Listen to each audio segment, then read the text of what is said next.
Morien. By Jesse L. Weston. Preface.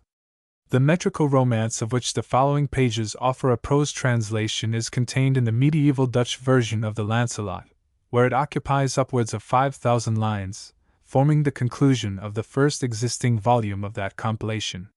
So far as our present knowledge extends, it is found nowhere else. Nor do we know the date of the original poem, or the name of the author. The Dutch MS.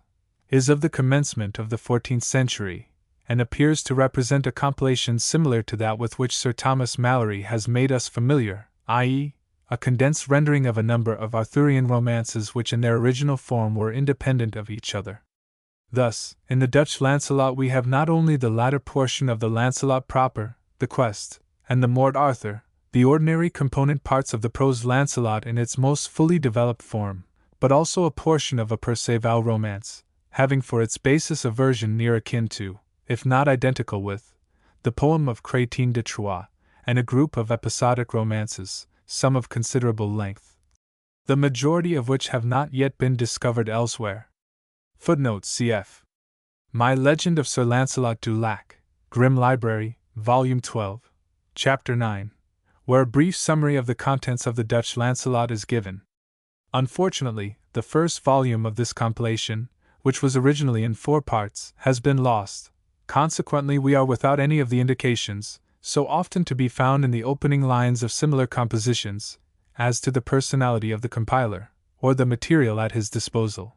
But judging from those sections in which comparison is possible, the Lancelot, Quest, and Mort Arthur, the entire work is a translation, and a very faithful translation, of a French original. It is quite clear that the Dutch compiler understood his text well, and though possibly somewhat hampered by the necessity of turning prose into verse, this version, contrary to the otherwise invariable rule of the later Lancelot romances, being rhymed, he renders it with remarkable fidelity.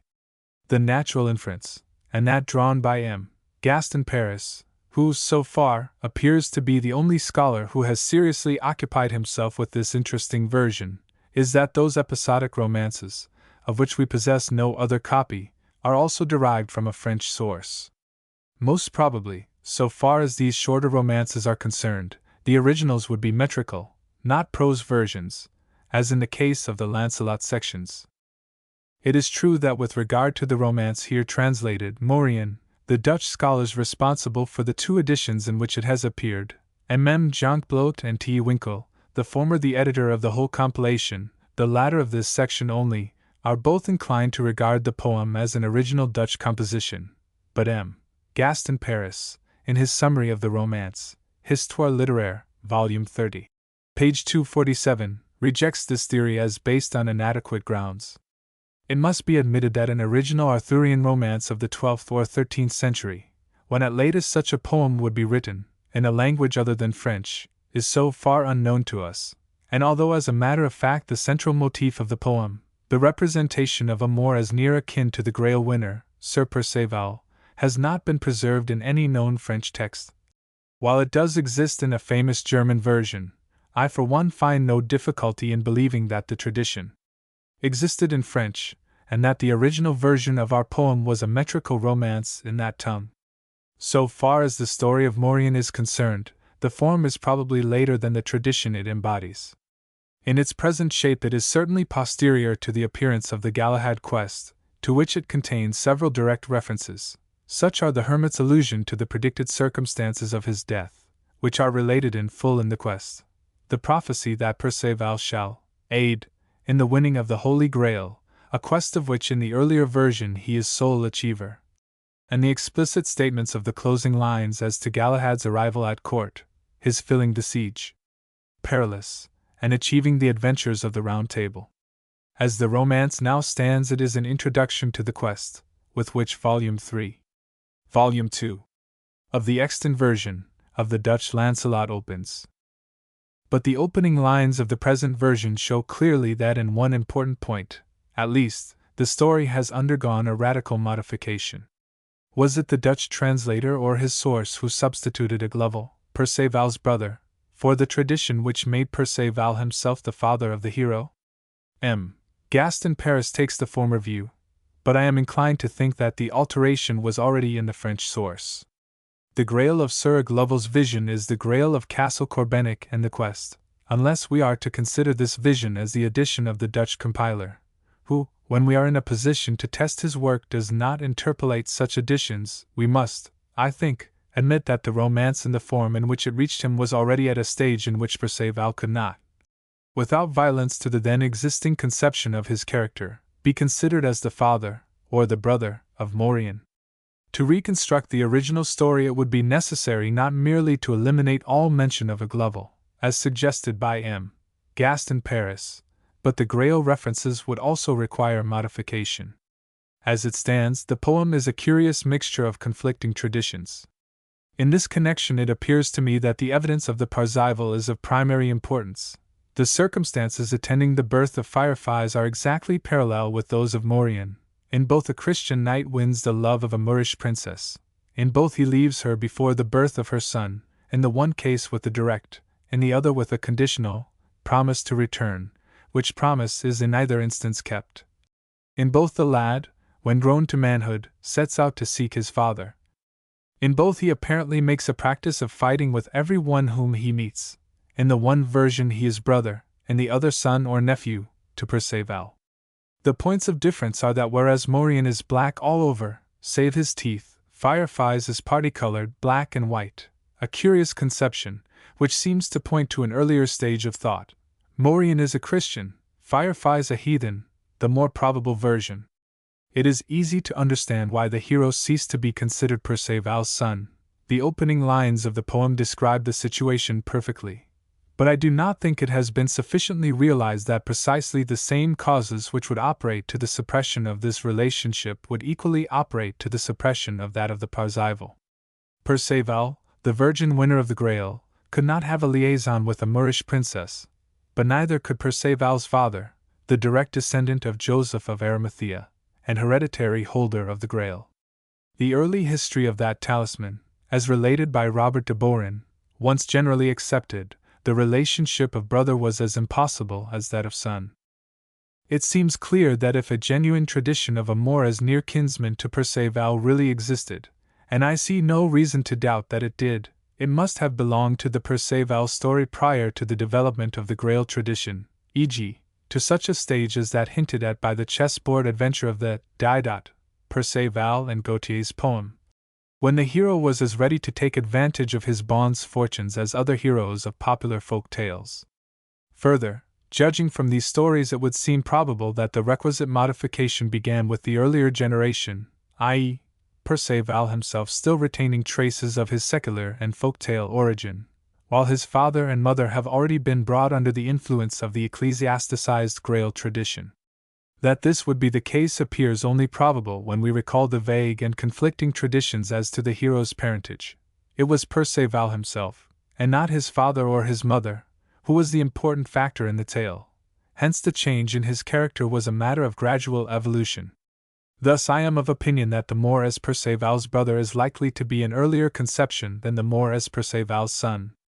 It is, I think, noticeable that the romance containing this feature, the Parzival, also, contrary to the early history versions, connects him with the Grail through his mother, instead of through his father. The Morien is for me a welcome piece of evidence in support of the theory that sees in the poem of Wolfram von Eschenbach the survival of a genuine variant of the Perceval story, differing in important particulars from that preserved by Chrétien de Troyes, and based upon a French original, now, unfortunately, lost. For this, if for no other reason, the poem would, it seems to me, be worth introducing to a wider circle of readers than that to which in its present form it can appeal. The students of Old Dutch are few in number, and the bewildering extent of the Lancelot compilation, amounting as it does, even in its incomplete state, to upwards of 90,000 lines, is sufficient in itself to deter many from its examination. Morien in its original form is, and can be, known to but few. But not only does it represent a tradition curious and interesting in itself, it has other claims to attention. Even in a translation it is by no means ill-written. It is simple, direct, and the adventures are not drawn out to wearisome length by the introduction of unnecessary details. The characterization, too, is good. The hero is well realized, and Gawain, in particular, appears in a most favorable light, one far more in accordance with the earlier than with the later stage of Arthurian tradition. The contrast between his courteous self-restraint and the impetuous ardor of the young savage is well conceived. And the manner in which he and Gareth contrived to check and manage the turbulent youth without giving him cause for offense is very cleverly indicated. Lancelot is a much more shadowy personage. If, as suggested above, the original story took shape at a period before he had attained to his full popularity, and references to his valor were added later, we can understand this. It is noticeable that the adventure assigned to him is much less original in character, and told with far less detail than that ascribed to Gawain.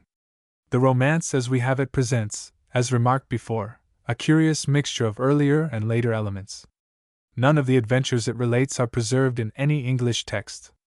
Alike as a representative of a lost tradition, and for its own intrinsic merit, it has seemed to me, though perhaps inferior in literary charm to the romances previously published in this series, to be yet not unworthy of inclusion among them.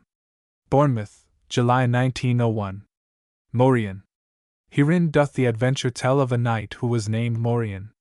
Some of the books give us to wit that he was Perceval's son, and some say that he was son to Aglovale, who was Perceval's brother, so that he was nephew unto that good knight. Now we find it written for a truth that Perceval and Galahad alike died virgin knights in the quest of the Holy Grail, and for that cause I say of Perceval that in sooth he was not Morien's father, but that rather was Morien his brother's son. And of a Moorish princess was he begotten at that time when Aglovale sought far and wide for Lancelot, who was lost, as ye have read hereafore. I ween that he who made the tale of Lancelot and set it in rhyme forgot, and was heedless of, the fair adventure of Morien. I marvel much that they who were skilled in verse and the making of rhymes did not bring the story to its rightful ending. Now as at this time King Arthur abode in Britain, and held high court, that his fame might wax the greater, and as the noble folks sat at the board and ate, there came riding a knight, for 'twas the custom in Arthur's days that while the king held court no door, small nor great, should be shut, but all men were free to come and go as they willed. Thus the knight came riding where the high folk sat, and would fain have dismounted, but so sorely was he wounded that he might not do so. In sooth he was in evil case, for he had more than 10 wounds, and from the least of them a man might scarce recover. He came in such guise that his weapons and his vesture and his steed, which was fair and tall, were all dyed red with his own blood. The knight was sad at heart and sorely wounded, yet he greeted, as best he might, all the lords then in the hall, but more he might not speak, for the pain of his wounds. Then my lord Sir Gawain, who did full many a courtesy, for such was his wont all his life long, so soon as he saw the knight, sprang up with no delay, and lifted him from the saddle and set him upon the ground, but he might neither sit, nor walk, nor so much as stand upon his feet, but fell upon the earth. Then Sir Gawain bade them carry him softly on a couch to the side of the hall in the sight of the chief guests, that they might hear his tale. But since he might scarce speak, he made him to be disarmed, and stripped to the skin, and wrapped in warm coverings, and gave him a sop steeped in clear wine. Then Sir Gawain began to search his wounds, for in those days, so far as God suffered the sun to shine, might no man find one so skilled in leechcraft, for that man whom he took in his care, were the life but left in him, would neither lack healing nor die of any wound. Then spake the knight who lay there, Woe is me, for I may neither eat nor drink, my heart beginneth to sink, mine eyes fail me, methinks I am about to die. Yet might I live, and would God grant to me that all ye who sit here beside me might hear my words, I had fain spoken with the king, whom I sought as best I might, in that I would not be forsworn, needs must I come hither. Then quoth Sir Gawain the Good, Sir Knight, have ye no dread of death as at this time, for I shall help you to a respite. He drew forth from his pouch a root that had this virtue, that it stayed the flow of blood and strengthened the feeble. He placed it in the knight's mouth, and bade him eat a little. Therewith was his heart lightened, and he began to eat and to drink, and forgat somewhat of his pain. Erst when the service was ended came King Arthur to the knight as he lay, and said, God give ye good day, dear Sir Knight, tell me who hath wounded ye so sorely, and how came ye by your hurt? Did the knight who wrought such harm depart from ye unscathed? Then spake the knight to the king, who stood before him. That will I tell ye, for I am sworn and pledged thereto. 'Tis 7 years past that I lost all my goods, and poverty pressed me so sorely that I knew not what I might do. Thus would I keep myself by robbery. My tithes had I sold, I had spent all my goods, and pledged all my heritage, so that of all that my father left when he departed from this world there remained to me nothing. Not a straw had I left. Yet had I given much in largesse, for I had frequented many a tourney and table round where I had scattered my goods. Whosoever craved aught of me, whether for want or for reward, were he page, were he messenger, never did he depart empty-handed. Never did I fail any who besought aid of me. Thus I spent all my goods.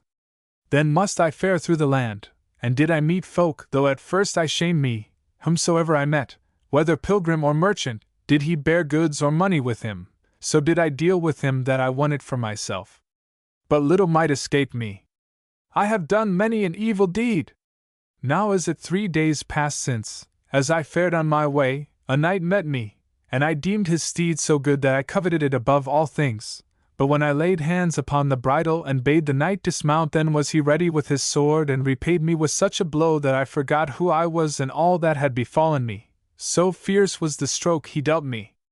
And though I betook me to arms, they profited me not a jot. His blows were so heavy, they weighed even as lead. He pierced through my harness, as ye may see in many places, smiting through flesh and bone. But from me did he receive no blow that might turn to his loss.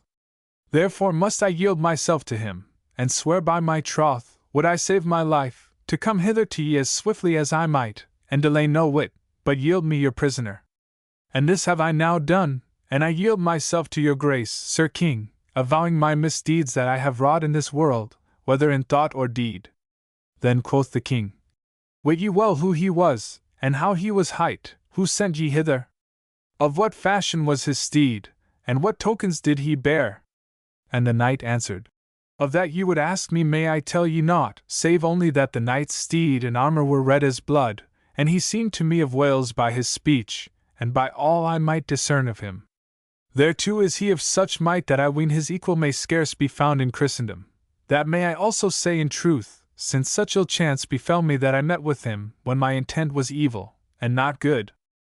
Then King Arthur cried aloud that all might hear him, that the knight was surely none other than Sir Perceval. He tore his hair, and demeaned himself as one sorely vexed, and spake, Though I be lord of riches, yet may I say that I am friendless. This may I say forsooth, since I lost Perceval, and the ill chance befell me that he had the will and the desire to seek the Grail and the spear, which he may not find, many a wounded knight hath he sent as captive to my court, whom, for their misdoing, he hath vanquished by his might. Ever shall he be thanked therefor. Now have I no knight so valiant of mind that for my sake will seek Perceval and bring him to court. Yet I and my court and my country alike are shamed and dishonored in that we have so long lacked his presence, and for this am I above measure sorrowful. Then spake Sir Kay the Seneschal, God wot I shall fetch Perceval, whether he will or no, and bring hither to court him whom ye praise so highly, and believe me well, were he wrought of iron, by the God who made me I will bring him living or dead. Does this content ye, my lord king? Then stood Arthur and laughed aloud, and likewise did all the knights who heard Sir Kay speak. And the king said, Sir Kay, let this talk be, ye should have right be shamed when ye hear the Welshman's name. Have ye altogether forgot how ye boasted yourself aforetime, even as ye have now done, and then how ye met Perceval, whom ye had scarce sought? There were ye ill-counselled, ye thought to bring him without his will, but the knight was not so feeble, he gave ye a blow that brake your collar-bone and thrust ye from your steed, feet upward, with little honour. Had he so willed he had slain ye. Idle boasting is great shame. An I hear ye make further boast of seeking knights, I shall owe ye small thanks. Little would he heed your compelling. In such quest must another ride, would I be comforted by the coming of this knight. Quoth Sir Gawain, Ye mind me of an old saying, Sir Kay, how if some men grow old, and God should spare them even to 100 years, then would they be but the more foolish. Such an one, methinks, are ye. Now believe ye my tale. Did ye once find Perceval, and ye thought to say to him other than he chose to hear, by the Lord above us ye dare not do it for the king's crown, who is lord of this land, he would put ye to such great shame. Of long time, and full well, do I know his ways. When he is well entreated, and men do not to vex him, then is he gentle as a lamb, but an ye rouse him to wrath, then is he the fiercest wight of God's making, in such wise is he fashioned. Gentle and courteous is he to all the world, rich and poor, so long as men do him no wrong, but let his temper be changed, and nowhere shall ye find his fellow. After this manner also spake Sir Launcelot, and all who were in the hall took up the word of Sir Gawain, and praised Perceval. But there were many in the court heavy at heart, and sore vexed with the king their lord for that he held them so cheap. Quoth the father of adventure, By the might of our Lord, and by his name, who ruleth in heaven, henceforth I will not rest in one place more than one night or two, but will ride ever till I have found Perceval, or learnt certain tidings of his doings, and I will bring him to court and he be minded to ride with me, further will I not vaunt myself. Then spake Arthur, God wot, here have I both joy and sorrow. Fain am I to behold Perceval, and such fortune befall me, and ill may I spare thee. Thus have I joy and sorrow. Yet, nephew, trow me well, I were loath to bid thee break thine oath. Now, therefore, make ready as befits thee, and depart as swiftly as may be, and seek me Perceval. With these words up sprang Sir Launcelot of the Lake, and stepped forward, and spake, and said he would adventure himself and take what fortune should send, and go seek Perceval hither and thither through all lands. And may I but find that proud knight, and it lieth in my power, hither will I bring him. Now will I make me ready, and ride hence without longer tarrying. Methinks, from the king's word, and he have Perceval he shall be freed from care, so will I ride hence for his honour. Quoth Arthur the king, Sir Launcelot, of this thing it behoves ye take better heed. Lightly might it turn to my shame if all my knights rode forth, and I thereafter were beset with strife and warfare, as full oft hath chanced aforetime. So might it in sooth be mine undoing. It hath chanced afore this that I had lost crown and lands save for my knights, by them have I been victorious. Quoth Sir Launcelot, By the Lord who made me, and who shall be doomsman at the last day, come what may thereof, since Sir Gawain rideth hence 'tis not I will bide behind. Rather will I try what may chance, and adventure all that God hath given me, for he sought me with all his power when I was in secret case, and brought me once more to court, for that do I owe him faith and fellowship. Then they all wept, wives and maidens, knights and squires, when they knew Sir Launcelot would ride thence. Sir Gawain, who forgat not the wounded knight and his need of healing, went to him as he lay, and bound up his wounds, and so tended him at that time that he was healed ere long. Needs must he be healed, even against his will, on whom Sir Gawain laid hands. All they of the court were sad and sorry at their departing. That eve they ate but little, for thinking of the knights who should ride forth with the morning. But now will we be silent on their lamentations, and tell henceforth of Sir Gawain and Sir Launcelot, who rode both on their way. The adventure doeth us to wit that in the morning, so soon as it was day, they rode forth together through many a waste land, over many a heath and high hill, adown many a valley to seek Sir Perceval, but little did it profit them, for of him might they learn naught. Thus were they sorely vexed. On the 9th day there came riding towards them a knight on a goodly steed, and well armed withal. He was all black, even as I tell ye, his head, his body, and his hands were all black, saving only his teeth. His shield and his armor were even those of a Moor, and black as a raven. He rode his steed at full gallop, with many a forward bound.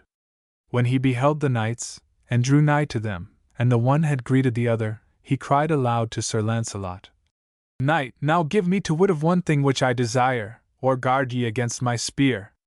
The truth will I know. I shall tell ye here with my custom, what knight soever I may meet, were he stronger than 5 men, and I knew it well, yet would I not hold my hand for fear or favour, but he should answer me, or I should fight against him. Now, Sir Knight, give me answer by your troth, so truly as ye know, to that which I shall ask ye, and delay not, otherwise may ye well rue it. Quoth Sir Launcelot, I were liefer dead than that a knight should force me to do that to which I had no mind, so were the shame equal. Hold to your custom and ye will, I were more fain to fight than to let ye be, if but to fell your pride. I ask naught but peace, yet will I chastise your discourtesy, or die in that will. The Moor, who was wroth with Sir Launcelot, abode not still, but reined back his steed, and laid his spear in rest as one who was keen to fight. Sir Gawain drew on one side, since the twain would fight, and thought in himself, as was right and courteous, that it were folly, and the custom of no good knight, for twain to fall on one man, since life stood not at stake. 'Twere time enough for him to take hand therein, and stand by his comrade, did he see him hard pressed. Therefore stood Sir Gawain still, as one who had no mind to fight, nor to break the laws of courtesy. Nevertheless he deemed that this was a devil rather than a man whom they had come upon. Had they not heard him call upon God, no man had dared face him, deeming that he was the devil or one of his fellows out of hell, for that his steed was so great, and he was taller even than Sir Launcelot, and black withal, as I said afore. Thus came the two together, the Moor and Sir Launcelot. Each had a great spear and brake it in two, as a reed, yet neither felled the other, but each abode upon his steed. Then each drew his sword from its sheath, and set to work therewith, and of a sooth, had not God himself so willed that both had died there, so mighty were their strokes that by right no man should escape alive. Had it been midnight, and dark as night is wont to be, yet had ye seen the grass and the flowers by the light of the sparks that flew so thick from helmet and sword and fell upon the earth. The smith that wrought their weapons, I say he wrought them not amiss, he merited a fairer reward than Arthur ever gave to any man for such desert. The knight and Sir Launcelot either would yield to the other till Sir Gawain parted them by his prayer, and made them withdraw each from the other, for great pity he deemed it should either there be slain. Yet so fell were the blows that they smote, and so great their wrath withal, that he saw well did the strife endure but short while longer they had received such wounds as should be the death of one, or it might well be of both. When Sir Gawain had parted the twain, whom he saw to be weary enow, he spake to the Moor. "'Tis an ill custom this to which ye are given, ye shall here renounce it. Had ye but asked in courteous wise that which ye have a mind to know, this knight had hearkened, and had answered ye of right goodwill, he had not refused, that do I know well. Ye be both rash and foolish, and one of the twain, ye or he, shall lose by it, and from that do I dissent, and ye show me not better reason therefore." Quoth the Moor, "How come ye to speak thus to me? Would ye that I be afraid to fight against the twain of ye, or that I have held my hand through fear of death? Were the one of ye Sir Launcelot, and the other King Arthur's sister's son, these twain are wont to be praised above all in Arthur's court, as I have ofttimes heard, though never have I seen them, yet would I not yield a foot to them." Then thought Sir Gawain with himself, "We were foolish and unwise, and we failed to show courtesy to one who praises us so highly." But Sir Launcelot had great lust either to win the fight or to play it to a loss, and Sir Gawain, who was well aware of this, prayed him straitly, by the love he bare to him, and to King Arthur his lord, that for their honour he should hold his peace a while, and let him say his will. "And this I charge ye, by the faith ye owe to my lady my uncle's wife." Sir Launcelot spake, "Of a sooth, an ye had not thus charged me I should have avenged myself or here been slain, in that this knight forced the strife upon me without cause, and loaded me with blows. But in that ye so conjure me, I am he that will harm no man for profit to myself save that he first attacked me. And since it seemeth good to ye, I will e'en lay the strife in respite. God grant me good counsel therein, since I do it not for cowardice, but for love of ye and for your prayer." Thus stood the three in the open, and Sir Gawain spake to the Moor. "Ye be foolish in that ye do such things. Now, either we nor ye are harmed, yet might ye lightly do that which should cost ye your life. Tell me what ye seek, and I will give ye good counsel withal. If I may, I shall tell ye that which ye should courteously have asked of this knight, who never yet was so hardly bestead by any man that he fell from his steed." Quoth the Moor, "Ye say well. Now I pray ye by all who own the laws of knighthood, and by Sir Gawain afore all, since he is reckoned the best, he and Sir Launcelot, wherever it may be, in whatever need, far and wide throughout the world, of all men are these twain most praised. I myself know not save that which I have heard tell. Know ye aught of Sir Aglovale, brother to Sir Perceval of Wales? Of him have I asked many, this long while past. I have ridden hither and thither this half year, and here and there have I sought him. For this have I dared many a peril, and here will I lie dead save that ye twain tell me, in friendship or in fight, if ye know aught of Sir Glovel.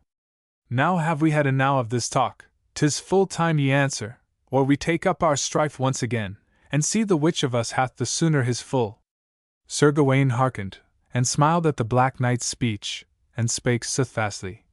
Now tell me what ye will of Sir Glovel that ye thus seek him, and thereafter will I tell you that which I know. And the Moor answered straightway, So will I tell ye all. Sir Glovel is my father, 'twas he begot me. And more will I tell ye, it chanced aforetime as ye may now learn, when he came into the land of the Moors. There through his valiant deeds he won the heart of a maiden, she was my mother, by my troth. So far went the matter between them through their words and through his courtesy, and because he was so fair to look upon, that she gave him all his will, the which brought her small reward, and great sorrow. Each plighted their troth to the other ere she granted him her favours. Therein was she ill-counselled, for he forsook her thereafter, 'tis more than 14 years past, and when he parted from her she bare me, though he knew it not. He told her his quest, whereof he was sore troubled, and how it came about that he must needs leave her, and that will I now tell ye. My father was seeking a noble knight, who was lost as at that time, and who was hight Sir Lancelot. Still more may I tell ye, he told my mother that he and many of his fellows had sworn a great oath to seek Sir Lancelot, and their quest should endure 2 years or more, and they found him not, or could learn no tidings of him. Nor should they tarry in any land more than 1 night or 2. This vexed my father sorely, that for this cause, and to keep his oath, he must needs leave my mother. But ere he departed he sware to her that he would return when he had achieved his quest, but he kept not his oath. Thus have I sought him in many a court. All this did my lady mother tell me, and also of the troth plight. Little good hath it done me that he be my father, and that he sware to my mother, ere he departed, that for her honour, and for her profit, he would return to her without fail. Doth he live, God send him mocking, this I pray in all humility, but an he be already dead, then may God forgive him his sins. I and my mother are disinherited, since that he hath deserted us, of great goods and of a fair heritage, that which fell to her from her father have we lost altogether. It hath been denied us by the law of the land. Thereto was I greatly shamed, for they called me fatherless, and I could shew naught against it, nor tell them who it was that begot me, since my father had thus fled. So did I cause myself to be dubbed knight, and swear a great oath, I were loath to break it, that never should I meet a knight but I would fight him, or he should tell me if he perchance knew any tidings of my father, that I might learn somewhat concerning him. Did I meet mine own brother, I would not break mine oath, nor my vow, and till now have I kept it well, nor broken it by my default. And here would I bid ye twain, if ye would part from me in friendship, that ye tell me what ye may know thereof, out and out, by your troth, and therewith end this talk. Otherwise let us end this matter even as we began it, for there liveth no knight under the sun for whom I would break mine oath, were it for my hurt, or for my profit. Then was there either of the twain, Sir Gawain nor Sir Lancelot, but the tears fell from their eyes when they heard the knight's tale. Such pity had they for him, they waxed pale, and red, and discovered their faces, when they heard his plaint. Quoth Sir Lancelot, By my good days, never more will I be wrathful, nor bear rancour against ye for any lack of courtesy. Ye need no longer stand on guard against me, my heart is not evil towards ye, and we will counsel ye well. Then was the Black Knight blithe, and drew near to Sir Lancelot, and bared his head, which was black as pitch. That was the fashion of his land, Moors are black as burnt brands.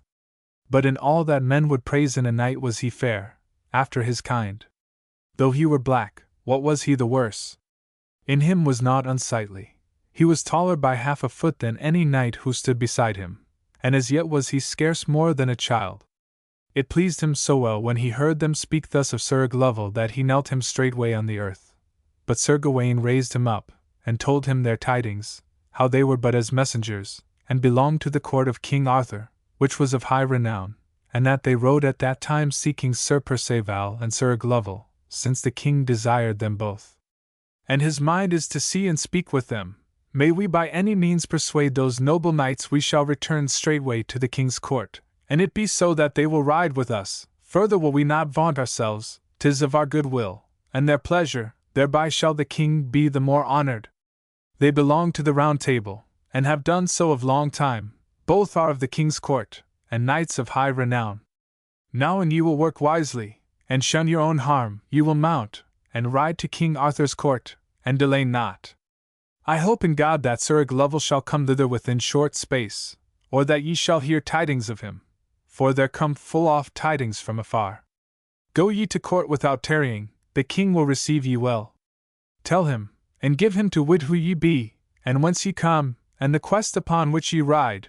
He will not let ye depart ere we come and bring with us your father, and God prosper us. Should ye ride thus through the land, and fight with every knight whom ye may meet, ye will need great good fortune to win every conflict without mischance or ill hap.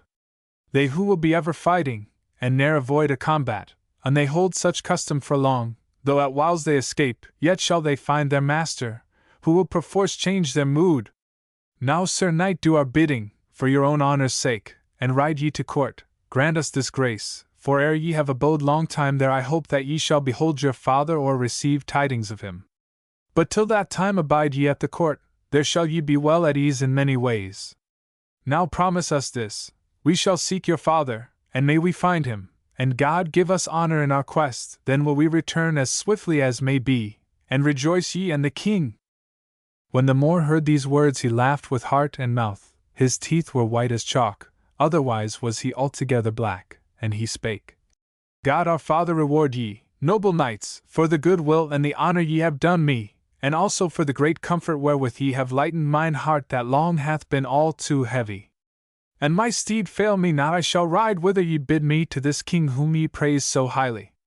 With that he pledged to the knight's hand and knighthood, and called God to witness that he would do their bidding, faithfully, and without dispute, so long as he might live. Then quoth Sir Launcelot, Knight, an ye be in any need, when ye come into Arthur's land, I ween 'tis all unknown to ye, speak but of us twain whom ye see here, and men shall do ye naught but honour and courtesy, where'er ye come, in any place. And when ye come to the king, ere ye tell him aught beside, say that ye have seen and have spoken with us, and trow me, without fail, ye shall be well received. The Moor spake. 'Tis well said, God reward ye for this courtesy. But were it your will and pleasing to ye that I knew the names of ye two, then I sooth were I the blither withal. Then straightway Sir Gawain did him to wit who they were, and how they were hight, and the Moor made no delay, but fell on his knees before them. Sir Gawain raised him up, but the Moor laid his hands together and spake. God the Father of all, and ruler of the world, grant that I may amend my misdoing to your honour. Sir Launcelot, very dear lord, I own myself right guilty, for I did evil, and naught else. Sir Gawain spake. Take ye not to heart that which has here chanced, it shall be naught the worse for ye. Sir Gawain and Sir Launcelot were both mounted upon their steeds. The Moor spake. 'Tis labour lost. Such good knights as ye be, since ye at this time fare to seek my father, by the power of our Lord I will not stay behind, 'twere shame an I did. I shall ride with ye twain, quoth Sir Gawain.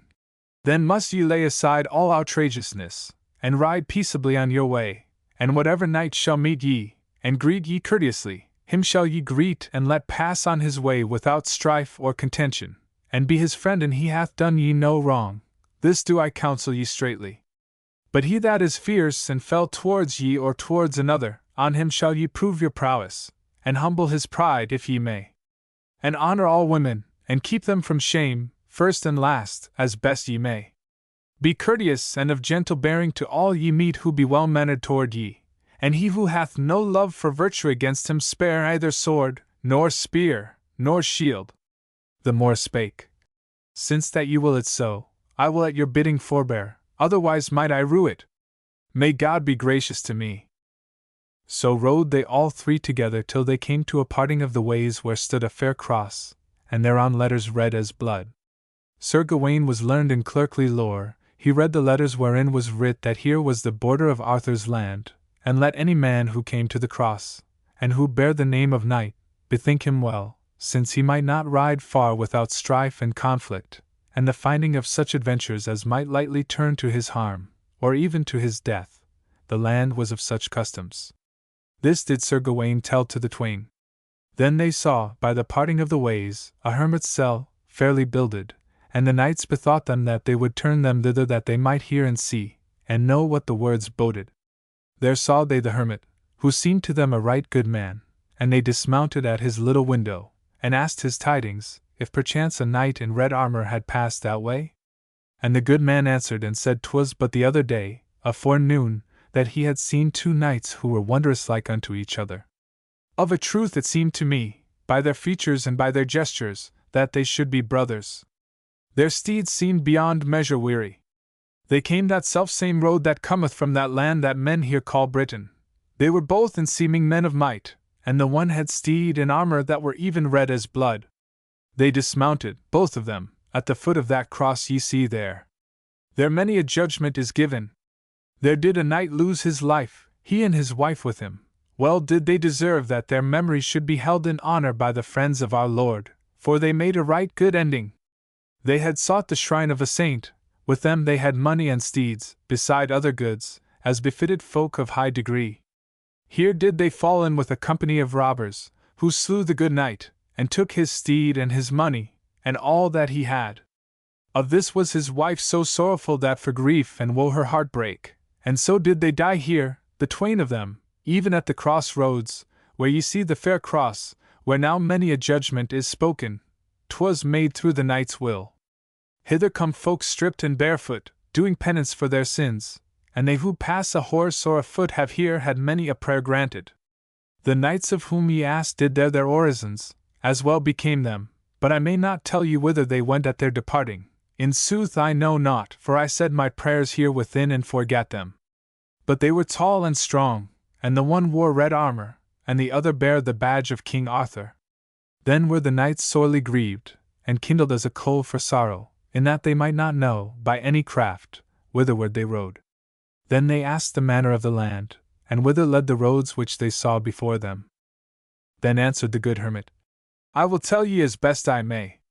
The road by which ye came, that do ye know, and the road that runneth straight therefrom that will ye shun, and ye heed my counsel. 'Tis a land of ill fame, where men follow evil customs, their best, 'tis but others' worst. He who will keep his horse, his weapons and his life will shun that road. And the right-hand way goeth to a wild waste land, wherein no man dwelleth, and I bethink me well 'tis over a year and a day since I saw man or woman come from thence. And it so befall that ye fare thitherward ye shall find such a marvel that would ye dare the venture, and amend the wrong it shall cost ye life and limb, that do I tell ye here. For there shall ye find the most fell beast ever man heard or read of, take ye good heed thereof, 'tis the foul fiend himself, that know I well, that roameth in the guise of a beast. Against him may no weapon serve, there was never spears so sharp nor swords so well tempered, as I know of a truth, that may harm that devil, but it will break or bend as hath full oft been proven in time past. Now hath the beast chosen his dwelling in a little forest, there will he abide all night, but the day he prowleth by straight and winding ways. He devoureth man and beast alike, nor may I tell ye the marvels I have heard concerning him. He hath laid waste a broad land, and driven out all the country folk, so that none remain. Now have I told ye the truth concerning these two roads, and what may befall you therein, for the third, it leadeth hereby to the sea coast. I know not what I may say more. Quoth Sir Launcelot, By the Lord who made me, Sir Gawain, we must needs depart from each other here and now, would we find these knights. And I will dare that which I deem the most perilous venture. Ye shall ride straightway whichever road ye will, otherwise shall we lose the knights who were lately here, they shall not have ridden far as yet. And if it be that ye find them, then I charge and conjure ye, by my will and your valor, that if ye may, ye shall bring them with ye and return hither to this place. Do this, Sir Knight, for my prayer. And do the hermit to wit how matters have gone with ye, that he may tell me the truth thereof if peradventure I too come hither, and the knight shall go with ye, and God keep ye both since we be now come to this point. Do him honor as a good man and true, in whatsoever place ye may be, this I pray ye of your valor. Sir Gawain gave him answer. Dear comrade, I am fain to do your bidding, and may God keep us in life and limb, and in worldly honor. Now choose ye first which road ye will take, for here will we abide no longer. Then said Sir Launcelot, I ween that 'tis the most pressing need to go fight against the beast whereof the good man telleth us. Methinks 'twere well that I ride thither. And the hermit answered, Alas, Sir Knight, ye be so fair that I deem below the throne one might scarce find your equal. And will ye brave a venture which no man may achieve? The folk hath fled out of the land, none may withstand that beast, no shaft is so fell as the venom which he shooteth on all who near him, and the man whom it reacheth, and upon whom it shall light. I am he who lieth not, he dieth ere the third day be past, had he never a wound upon him. This hath been the worse for many. Then is the beast greater than a horse, and runneth more swiftly than any horse may. Ye are wise and ye shun the fiend. This do I tell ye beforehand. Had he not chosen his lair, and did he wander from the land, as well might be, by the Lord who made us he had laid the world waste. Ye would do well to turn back. But 'twas labor lost, not for all the riches that belonged to King Arthur would he have taken back his word and his covenant, for any prayer that might be made him, nor have yielded aught through fear. Then would the knights take leave of each other that they might depart. The Moor spake to the twain, For what do ye take me? Am I a lesser or a weaker man than either of ye that Sir Gawain must needs ride with me? I will not have it so. There is no knight so bold but I dare well withstand him. I know well what is unfitting. Now say whither you will betake ye, and send me what road ye will. I will dare the venture, be it never so perilous. By my knighthood, and by all who follow Christendom, I shall adventure alone, and take that which may chance. Then said Sir Gawain, It liketh me ill that ye swear such an oath, yet since such is your will, take ye the road that leadeth to the sea, this seemeth to me the best, ride swiftly and spare not, but seek your father. And do in all things after my counsel. If any man meet ye, when ye have given him courteous greeting, ask him if he saw riding, or otherwise met with, 2 knights, the one of whom wear red armor, and the other bear King Arthur's badge. This shall ye first beseech of them. When ye come to the crossing, pray that men tell ye the truth, and ask for the sea-coast withal, wherever ye come. And if so be that men understand ye not, then return straightway to this place, and follow the road which I shall take, swiftly, and with no delay. We might lightly depart so far from each other that we met not again. But follow me soon, and not too late, and do according as I counsel ye, and I tell ye truly, no harm shall befall ye. The Moor spake, God reward ye. Then took they leave each of the other, and departed asunder. Now will I tell ye how it fared with Sir Gawain. The adventure telleth us forthwith that when Priam was now already past, Sir Gawain came to a wide and deep river. 'Twas a great stream, and deep, and the current ran swift and strong. Then Sir Gawain marked well, and took heed, how on the further side, in a land of which he knew naught, there came a knight riding on a fair steed, and armed as if for combat.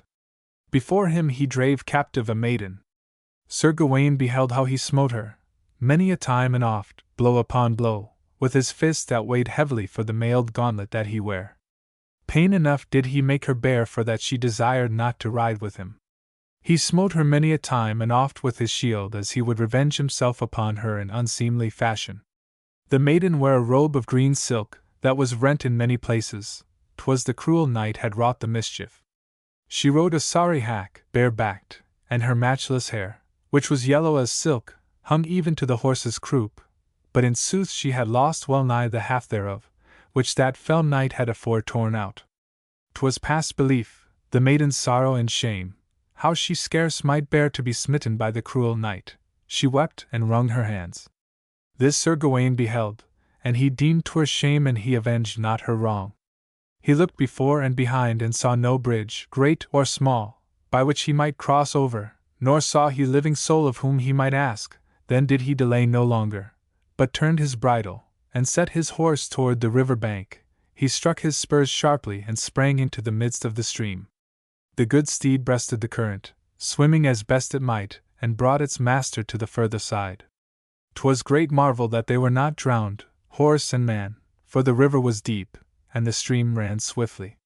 When Sir Gawain came to the other side of the river, which was both wide and deep, Then saw he a great company of folk riding after the knight who bare away the maiden by force, and thus misused her. But he wist not if it was to aid the knight that they thus followed him, or to wreak vengeance on him. He saw many men clad in hauberks, but they were as yet a good mile distant. Sir Gawain rode swiftly after the maiden who went afore, whom the knight thus mishandled, to avenge her wrong. And as he drew near so that she might see him, she smote her hands together more than before, and cried to Gawain, "Noble knight, for the honor of womanhood, save me! This knight doeth me undeserved shame. Did there come hither any friend of God who would help me in this my need, and he had slain his own father, it should be forgiven him." Her prayers and entreaties, her tears and lamentations, would have stirred any man to pity. She cried upon Sir Gawain as he came riding into the plain, to come to her aid and fell the knight's pride. As Sir Gawain heard her, his heart was rent with sorrow and compassion, and he spake to that evil knight, "Sir knight, 'tis folly and discourtesy that which ye do to this maiden. Were ye wise, ye would forbear. Even had the maiden wronged ye, ye should deal courteously. He hath small honor who thus smitteth a maiden." Then said the cruel knight, "For ye, fool and meddler, whether ye be knight or no, will I not stay my hand, nay, rather for your shame, will I chastise her the more. And should ye but speak another word to her, I shall thrust ye straightway from your steed with my spear." Quoth Sir Gawain, "Then were I but afoot, Sir Knight. Natheless I counsel ye, and ye be wise, that ye spare the maiden. You will find me not so craven this day as to let ye harm her. I shall defend her and avenge her wrong if my life be risked upon it. But, Sir Knight, hearken to my prayer, for God and for your honor, and the sake of knighthood." But that evil knight answered and said he would in no wise do this. "An ye get not hence, and fly, by heaven it shall be your doomsday. I have no need of your sermons." Quoth Sir Gawain, "An ye be so bold, lay but your hand again upon her, and I shall take so stern a pledge as, wist ye, shall dismay your heart, and it cost me my life. Let the maiden go in peace, or be on your guard against my spear, for I defy ye." The other was high and scornful that Sir Gawain so threatened him. He thought to quell his pride, and rode against him straightway, and Sir Gawain, on his side, did even the same. They came together so keenly that both spears brake, and the crash might be heard afar.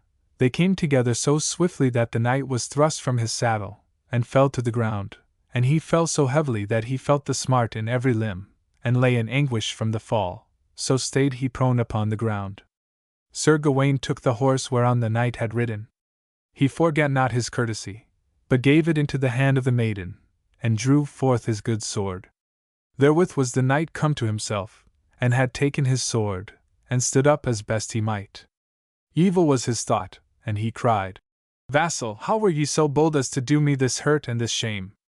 My father is lord of this land, and after him shall it be mine. Think not to escape, 'tis folly that which ye do. Even today shall ye be repaid by those who follow me, and chastised in such wise as ye would not have for all the riches King Arthur holds or ne'er may hold. My men will be here anon, and ye shall not escape, for in this land hath no man power or might to withstand me." Sir Gawain spake, "That may I well believe, and therefore are ye so cruel and so outrageous. That one who is noble of birth, and rich withal, should be false of heart, by my troth, 'tis great pity and bringeth many to shame. Now ye are not yet at such a pass but that I may teach ye moderation ere ye part from me. Methinks that today ye shall rue the evil ye have done. I counsel ye, and ye be wise, that ye make known to me wherein this lady hath wronged ye. Has she indeed deserved that ye be thus cruel, then 'tis a matter twixt ye twain, I meddle no further. But hath the maiden not deserved this, then hold your hand, and make peace with me, otherwise is your life forfeit were ye never so highly born. I take the maiden with me when I ride hence." The knight would not hearken, and the maiden spake, "Noble knight, I will tell you wherefore he doeth me this wrong. He would have me for his love, why should I deny the truth? 'Tis many a day since he first spake to me, but I would not hearken to him. Other sorrows vexed me, poverty grieveth me sore, thereto have I griefs that I may not lightly tell. My father was a knight, and a good man, and of high birth in this land. Dear Sir Knight, I will tell thee openly, though it be shame. My father hath lain sick 7 year long, and hath lost his goods, and now lieth in sore straits. He may either ride nor walk nor stand upon his feet, he suffereth much. Now have I nursed and tended and otherwise served my father, friends hath he few save myself, and I had fain stayed by him and kept him all my life, doing for him all that within me lay. Today came this knight within our hold, which is sore broken down and ruined, and hath done me sore wrong. He took me thence by force, ere I was well aware, nor stayed his hand for God or man. Thus did he carry me away, and now he doeth me this shame. He hath left his folk behind that they may hinder my friends, lest they follow him to his hurt. I fear lest they be here anon. And should they find ye here, ye may scarce escape. Would ye save your life, then, Sir Knight, make a swift end of this combat. I fear it dureth over long, and ye will aid me, by our Lord's grace. So bethink ye, Sir Knight, what ye may do, quoth Sir Gawain. And ye be wise, Sir Knight, ye will now speak, here will I tarry no longer. Will ye right this maiden of the wrong ye have done her, or fight with me? The one or the other must ye do. And ye will, I will alight and meet ye afoot, or ye may mount your steed again, by covenant that ye flee not, nor escape, but abide your fortune. The knight made answer, Now do ye hold me over feeble, and ye think I shall thus yield? Ye will do well to dismount straightway, and ye have lust to fight. He covered himself with his shield, and drew forth his sword from the scabbard. Sir Gawain dismounted, whether he liked it well or ill, and let his horse that men call the Gringalet stand beside him. Never a foot would that steed stir till its lord came, and once more laid hand on it. Forthwith they betook them to fight, and dealt each other fierce thrusts, with mighty and strong strokes, so that one saw their blood stream out through the mails of their hauberk, and the sparks sprang out when the helmets were smitten till they seemed to glow even as doth hot iron when it be thrust into the furnace, and waxeth red from the fire. So fierce were the blows which each dealt to the other. That which most sorely vexed Sir Gawain was that his sword scarce seemed worth a groat. The knight's armor was so good that Sir Gawain's weapon was stayed upon it. Though one saw the blood well through, yet had the hauberk never a score. This Sir Gawain deemed a great marvel. He fetched a mighty blow upward and smote the knight above the hauberk, in the neck, to the very middle of the throat. Therewith was the matter ended for him. His head fell forward upon his breast, and he fell dead beneath the blow. His friends and kinsmen had beheld from afar and came therewith, sore distressed and very wrath when they saw their lord thus lying dead upon the field. Sir Gawain, the good and the valiant, was once more mounted upon Gringalet. There might he fear no foe. The steed was so strong and so great, and even as his lord had need would the horse watch and follow every sign that he might give. Those who had come thither, and had, as it were, found Sir Gawain in the very act of slaying, were of one mind that they should beset him, behind and afore, on horse and afoot, and if it might be take his life. And Sir Gawain, who saw that he was sore bestead, commended himself to the grace of God with a good heart, and received his foes with drawn sword. With each blow that he smote he wounded one, or two, and wrought them much harm. None might withstand him, and he that wrought the most valiantly he abode there dead, or went hence so sorely wounded that he might never more find healing. Thus Gawain, the father of adventure, so daunted them with the blows that he smote that many drew aside and turned from the strife with deep wounds and wide. 'Twas a good cause for which Sir Gawain fought, and for which he desired vengeance, and for that did it fall to his profit. He brought many of them in sore stress, some of life, some of limb. With that there came riding a company of the maiden's folk, who were fain to avenge her shame. So soon as she beheld them, and they drew nigh, was she glad and blithe and drew aside from the strife where Sir Gawain did right manfully. The maiden turned to her own folk, and betook her with that company again to her father. They were right joyful that she was once more in their power, and they left Sir Gawain on the field where he was sore bestead. They durst not take part with him against their overlord, so greatly did they fear his kin. But Sir Gawain, who marked this not, went smiting blow after blow on all that came nigh him, and so blinded and drave them backward with his strokes that he was left alone on the field. So weary and so weak were they that they lay all along the road, discomfited, prone on the earth, as those who have sore need of rest. But few of them were whole, for Sir Gawain had so wounded them that men may well tell the tale from now even unto doomsday. Then thought Sir Gawain within himself, since he had so long wielded his weapons and no man durst withstand him further, he might find no better counsel than to fare on his way. He thanked God of true heart that he had thus won honor on this evil folk, and that he had escaped with his life, and free from mortal wound, he and his steed, and that God had thus protected them. Men say oft, and 'tis true, as was here well proven, that he who recks not of his ways, but doeth that which is displeasing alike to God and to the world, he was born in an evil hour.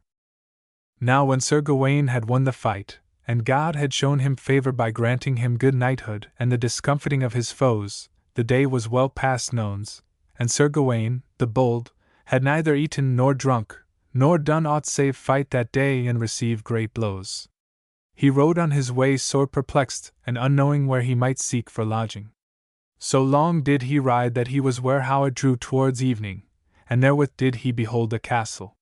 Never was a man more oppressed with hunger and thirst and weariness, and he thought in his heart that he could do naught better than ride thither, and see if by hap he might find lodging for the night. He found by the castle moat the lord of that burg and many of his folk with him.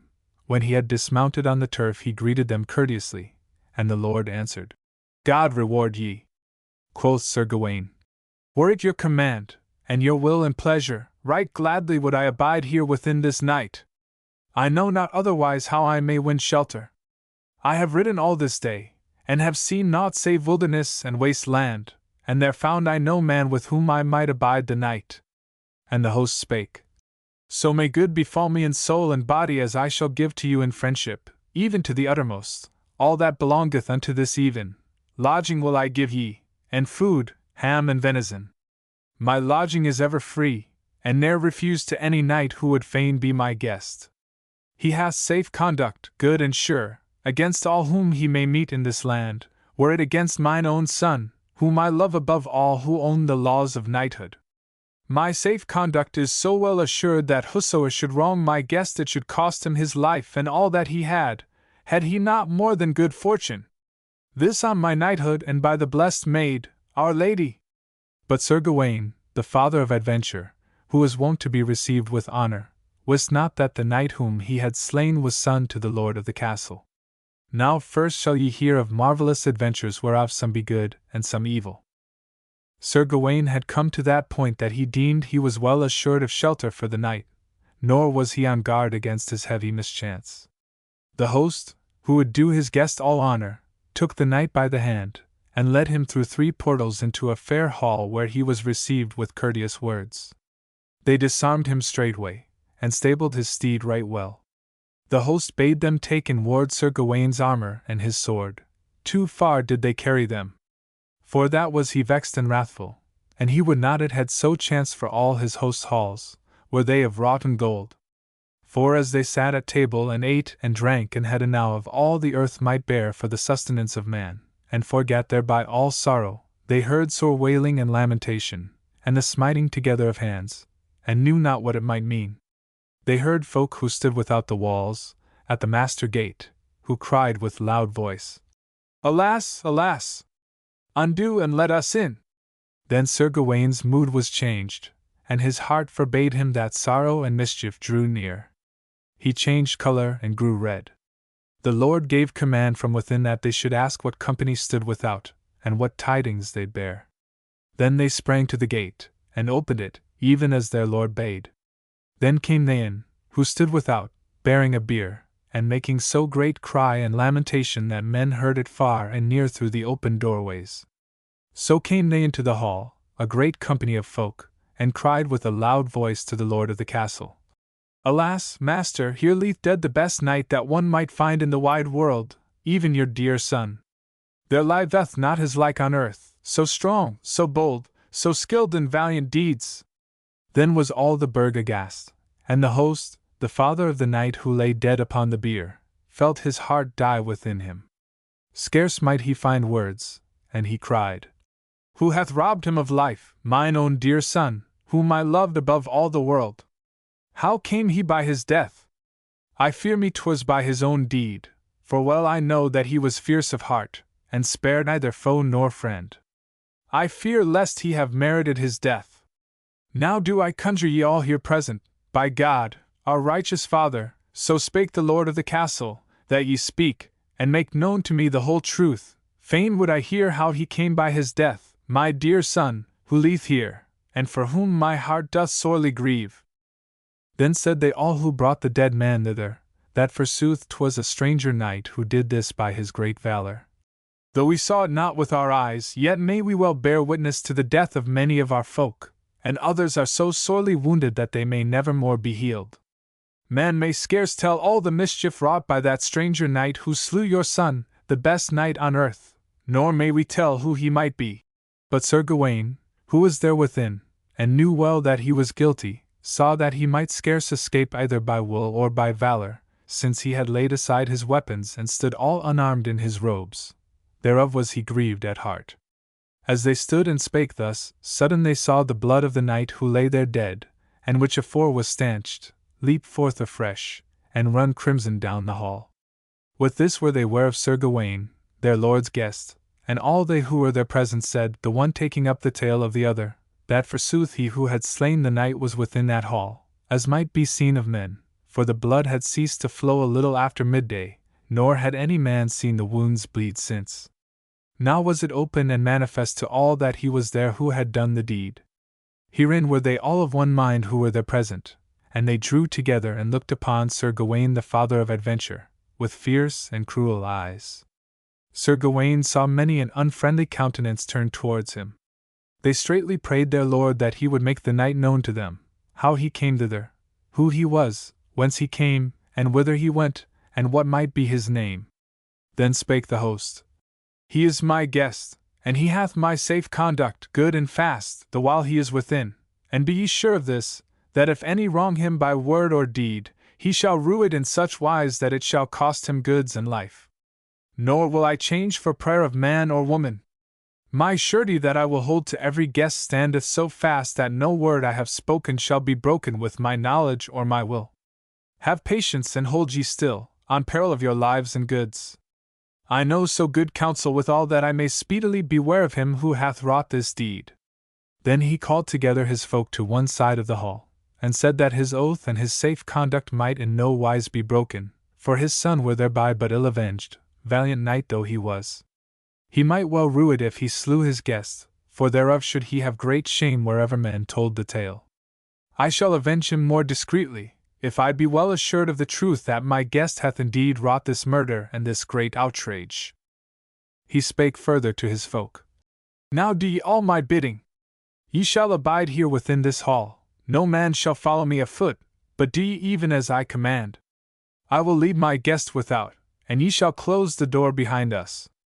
Doth the dead man cease to bleed, then shall we all be well assured that he hath done the deed, and thereafter shall I take counsel how I may avenge my son, fittingly, and without shame. Then all agreed to his counsel, and held their peace. Thus came the host to where Sir Gawain stood, and spake. Sir knight, be not wroth that my folk entreat ye not better. We are in grief, as ye see, and therefore are ye the worse served. Now shall ye come with me, and I shall amend what hath here been lacking. My folk and my household make great lamentation, as ye see, and I with them. Now come with me, and tarry not. I will lead ye hence where ye may be at ease, and sleep softly till the daylight. Here would we make our moan. Sir Gawain thought within himself he was sorely overmatched within those. To be bare of weapons 'tis a heavy blow at need, and he knew well that the folk looked on him with unfriendly eyes, and that none were on his side, that might be seen from their mien, and therefore he thought within himself that there was no better counsel save to put himself in his host's grace, and do that which he bade him. He had no weapon upon him, and there were within of his host's folk full 500 men whom he saw to be armed. Thus he went his way with his host, whether the adventure should turn to his harm or to his helping. The lord of the castle led him through the doorway, and his men locked it as they went forth. Then quoth the lord of those within, Sir knight and dear guest, I will that ye be right well entreated here within this night. He led him to a strong tower, wherein were fair beds.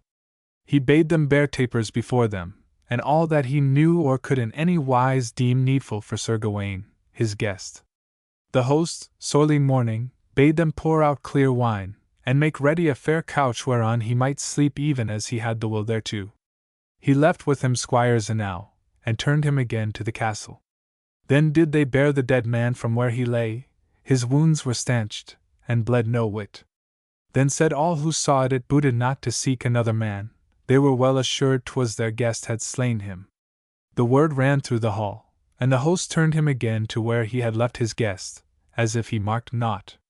He made no sign to his folk, but locked the door of the tower so fast that none might come therein to Sir Gawain to do him harm, nor overpower him, so safely was he in his keeping.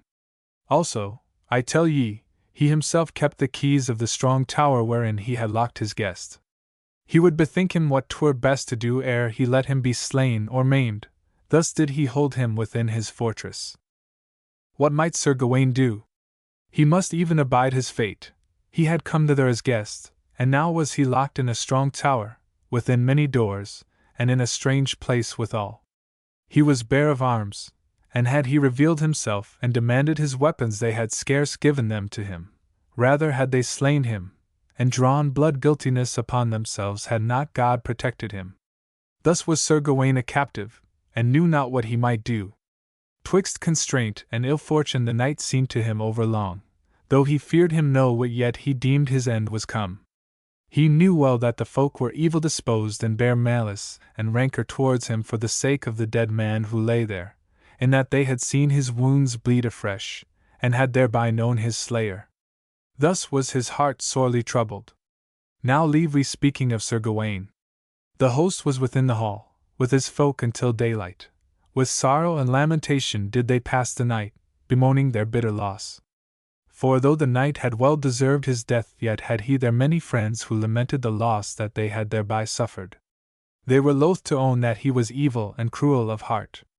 So soon as they saw the fair daylight, the host took counsel with his folk that they might advise him well by what means, and in what way, they might avenge themselves for their heavy loss. Said the host, their lord, did he let the guest, whom he held their captive, and who had smitten his son to death, depart in safety. Men would say I were but a coward, and durst not avenge myself, and would speak scorn of me. So many have seen how the matter fell out that it may not well remain hidden. Yet should I slay my guest, then from henceforward would they cry shame upon me in every land where the tale be told. Thus was he of two minds, and thought in his heart that to save himself from shame 'twere best to let his guest depart so soon as he arose, armed in all points as he came thither, and harm him in no wise, but bring him, unhurt by any man, without the borders of his land and his safe conduct, and there bid him farewell and return hither, while that his friends, who would fain see him avenged, waylaid Sir Gawain, and wrought their will upon him, and if they would, slew him. Or if they took him captive, they might deal with him as they thought best, either by burning him in the fire, to cool their rage, or by breaking him upon the wheel, as might seem best to them at the time. Thus shall I put the shame from me, that neither near nor afar, now or henceforward, men make scorn of me. This seemeth to me the wisest rede in this matter, howsoe'er it stand. This did he tell to his folk, and it pleased them well, and they spake with one mouth that he had found the best counsel. They made no further questioning, but armed themselves, and rode forth, as they who would waylay Sir Gawain, when his host had sent him on his way. Thus they went forth from thence a great company, and well armed. Very wrathful were they, and they went right willingly. The host who would follow them called to him his seneschal, who was cruel and cunning, and bade him carry his armor to their guest straightway, and deliver it to him as if he should ride thence as soon as he had arisen, and delay no whit. Straightway the seneschal betook him to a fair chamber, hearken ye to an evil tale, where he found Sir Gawain's weapons and his good armor. He stole from Sir Gawain his good sword, that which he placed in its sheath was not worth twopence. He cut the straps of the harness well nigh in twain in the midst, and made a great score in the stirrup leathers so cunningly that no man might see or know aught thereof beneath the covering of the harness.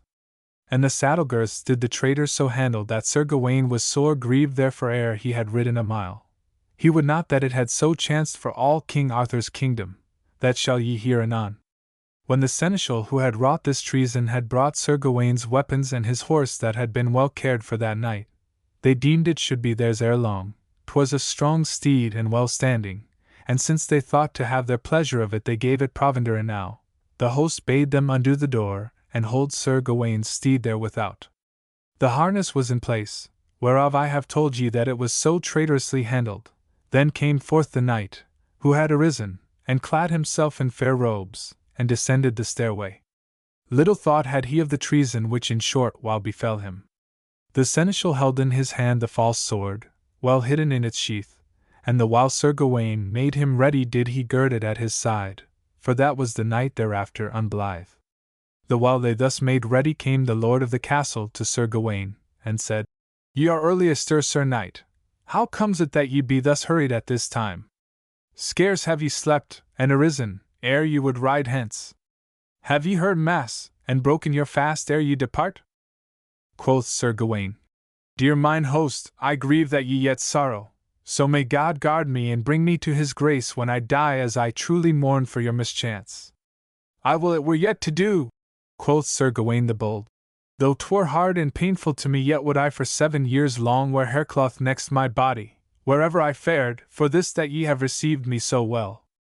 Nevertheless be ye sure of a truth, I may not deny it this day for any man, how strong soever he might be, nor through fear of any that may hear me, foe or friend, but I must needs say in sooth your son had merited his death many a time and oft ere the day came that he died. Now may God have mercy upon him, and God reward ye for the great good, and the honor that ye do to me, all ye hear, in that I have been at your charges. Then was the host sore vexed, and he said, I will do ye no harm for aught that hath chanced by ye, nevertheless, there be here many a man who had fain fallen upon ye, but I tell ye I will not that aught befall ye here, nor that my peace be broken, nor vengeance taken upon ye. I shall go with ye as ye ride hence, and ride with ye so far that ye be not led astray by any who remain behind. I were loath that harm befell ye. Sir Gawaine spake. For that may God, who ruleth over all, reward ye. He took the bridle in his hand and rode forth, the host nigh to him, and at his side went he who had betrayed him aforehand. Now cometh great sorrow upon Sir Gawaine. He deemed that he had safe conduct, but he had lost from its sheath his sword, which had been stolen from him, and that which the seneschal had put in its place when he drew forth the good brand was more brittle than glass. Thereto had he cunningly handled the harness, girths, and stirrup leather, whereof Sir Gawaine knew naught, and the lord of the castle had sent afore the strongest and most valiant of his folk, to waylay Sir Gawaine, and to take his life. A man's heart might well fail him for doubt, and great fear, did he come in such a pass, and know no while whereby he might escape. Sir Gawaine, who knew naught of these tricks and snares, rode on his way, discoursing of many things with his host, until they drew nigh to the place where his foes lay, ambushed in the thicket, who would fain slay him. When he came nigh to the place, the host took leave of the knight, and turned him again towards the castle. Sir Gawaine sat upon his steed and deemed that he should ride thence without strife or combat. As he laid his hand on the saddle-bow, and thrust his feet into the stirrups and thought to rise in the saddle, the girths brake asunder, the saddle turned over the left stirrup beneath the horse, and left him standing. Then Sir Gawaine saw a great company of folks spring forth, and come towards him with all their might. Some came from the ditches where they had lain hidden, some out of bushes, some out of thickets, and some came forth from the hollow ways. God confound traitors, since he may not mend them. Sir Gawaine abode not still. He saw well that he was betrayed, and overmatched. He drew forth from its sheath the sword, which was little worth to him, and deemed he would defend himself, as he oft had done aforetime, against those who would harm him. But ere he might smite 3 blows that sword brake, as it were tin. This was an ill beginning. Would a man defend his life? This Sir Gawaine saw, and was dismayed. He wist well that he was betrayed.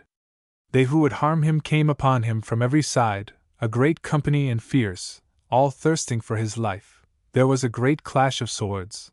They thrust at him with their spears. His sword protected him not a whit. He who gave it to him, God give him woe! It brake in twain at the hilt, and fell into the sand. Sir Gawaine stood empty-handed. Small chance had he of escape, and they who beset him were chosen men, over-strong and over-fierce, as was their well proven. Like as a wild boar defends himself against the hounds that pursue him, even so did Sir Gawain defend himself, but it helped him not. They harmed him most who stood afar, and thrust at him with spears to sate their rage. There was among them no sword so good but had Sir Gawain held it, and smote with it 3 such blows as he was oft wont to deal with his own, it had broken, or bent, and profited them no whit. But of those things which had stood him in good stead many a time before, when he was hard beset, his good steed, and his sword, the which was a very haven, of these was he now robbed. Thus was Sir Gawain overcome, and methinks 'twas little marvel. There lives no man so strong or so valiant, but he may sometime be vanquished by force, or by fraud. Sir Gawain must needs yield him. He was felled to the ground, yet were there some to whom it cost their life ere he was captive, and some it cost a limb, or twain, that might never more be healed, and he himself was so sore mishandled that all he wear, whether it were armor or other clothing, was rent in many a place, so that the flesh might be seen. There lived on earth no man so wise that he might aid him in this stress, nor leech who might heal him, yet, and God will, he shall be healed of his smart, and of his shame. They bound Sir Gawain's hands, and set him on a sorry hack, and to anger him they led beside him Gringolet, his steed. This they did that he might be the more sorrowful when he beheld his horse, which he had now lost, and his own life withal. For of this would they deprive him, and make him to die a shameful death. Burn him they would, or break him upon the wheel, that they might wreak their vengeance upon him. There were among them knights and squires, the richest, and the most nobly born after the lord of the land, and all had sworn an oath that they would lead Sir Gawain to the crossroads, at the entering in of their land for the greater shaming of King Arthur's court. To this had they pledged themselves, that they would there slay him without respite or delay, and were it not that 'twere shame to themselves, and too great dishonour to one who bare the name of knight, they had hung him by the neck, on the border of the 2 lands, to shame King Arthur, so that all his folk who were of the knightly order, and dwelt at his court, and sought for adventure, should shun their land when they heard the tidings of the vengeance wrought by them upon knights errant who would prove their fate within those borders. Thus it fell out that they brought Sir Gawain on the horse, sorely wounded and mishandled, within the nearness of 1/2 mile, so that the knight knew he was nigh to the cell of the hermit of whom at that self-same crossroad he had asked tidings of King Arthur's knights, and of that bad and evil land where many were brought to shame. And they who had brought him thither were of one mind that they should make a wheel, and break the knight upon it at the cross by the parting of the ways whereof I have told ye afore. Now shall I leave speaking of this matter till I come again thereto, and will forthwith tell ye how it fared with Morien when the 3 had parted asunder, as I told ye afore, Sir Gawain, Morien, and Sir Launcelot, he was the 3rd, since they would fain make proof of that which the hermit had told them. Now will I tell ye of Morien ere that I end the tale of Sir Gawain. Now doth the adventure tell that Morien, that bold knight, rode the seaward way, and came safely to the passage of the ford nigh unto the open sea. And all the day he met no man of whom he might ask concerning his father. 'Twas labour wasted, for all who saw him fled from him. Little good might his asking do him, since none who might walk or ride would abide his coming. But he saw there the hoofprints of horses, which lay before him and were but newly made. By this he deemed that his father had passed that way but a short while before. Thus he followed the hoof tracks to the passage of the sea. That night had he either rest nor slumber, nor found he place where he might shelter, or where it seemed to him he might ask for food or lodging beneath a roof. The morning early, even as it dawned and men might see clearly and well, which comforted him much, he came safely ahorse to where one might make the crossing, but he saw never a soul, no man dwelt thereabout, for the robbers had laid waste the land, and driven away the folk so that none remained. 'Twas all heath and sand, and no land beside, there grew neither barley nor wheat. He saw and heard no man, nor did folk come and go there, but he saw ships at anchor, and shipmen therein, who were wont to take over those folk who would cross into Ireland. Morien came riding over the sea sand, and cried with a loud voice shipward, "Ye who be within, tell me that which I ask, lest it be to your own loss, as also I would fain know for my own profit and rejoicing. Know ye if any within these few days past have carried a knight over the water?" But all they who lay in the ships, when they beheld Morien who had doffed his helm, were so afeard for him that they might neither hear nor understand question nor answer. They were altogether in fear of him, since he was so tall, and black withal. Each man turned his boat seaward, and put off from the shore, for Morien was to look upon even as if he were come out of hell. They deemed they had seen the foul fiend himself, who would fain deceive them, so they departed as swiftly as they might, and would in no wise abide his coming. Then must Morien turn him again, for none would hearken to his speech nor tell him that which he fain would know. All were of one mind that 'twas the devil, and none else, who rode there upon the sand, so they fled with one consent from the shore. Morien saw well that his labor was in vain, for would he make the crossing there was no man would abide his coming or receive him into his boat. Thus must he needs turn him back, and great lamentation did he make thereof. He saw the footprints where 2 horses had ridden afore him, and ever he hoped that 'twas his father who rode there, and that he had crossed the water, but he thought within himself, "What doth it profit a man to labor if he know it to be in vain? None will take me over the water since I am a Moor, and of other countenance than the dwellers in this land. This my journey is for naught. I may not do better than return to the hermit that good man, there where I parted from my comrades." He had neither eaten nor drunk since that he rode thence. His head was dazed with hunger, and with grief. He looked behind and afore, and saw nowhere where food was in preparing, nor saw he man nor woman, nor creature that had life, upon the seashore. Then he rode swiftly upon the backward trail till he came once more to the parting of the ways. There found he carpenter folk hewing and shaping timber, whereof they had made a great wheel. He saw a knight sitting upon the ground, in sore distress, naked and covered with blood. He had been brought thither to be broken upon the wheel, so soon as it might be made ready. Well might his heart misgive him. Morien who came thither saw the gleam of many a hauberk. There were armed folk enow. Others there were who were but in evil case, unarmed, and unclad, who were scarce whole.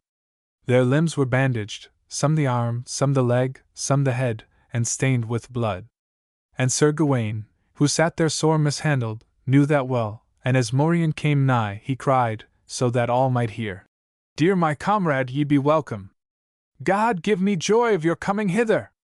I am Gawain, your comrade.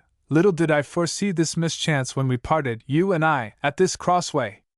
Have pity upon the sore stress in which ye see me. May God who hath power over us all strengthen ye well. Would that he might here show forth his power!"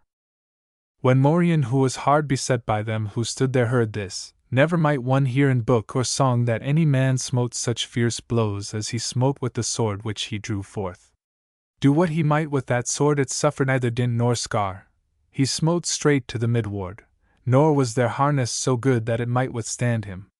Thereto helped his great strength, that he fought so fiercely against them who withstood him, and smote such ghastly wounds that never more might they be healed, nor salved by the hand of any leech.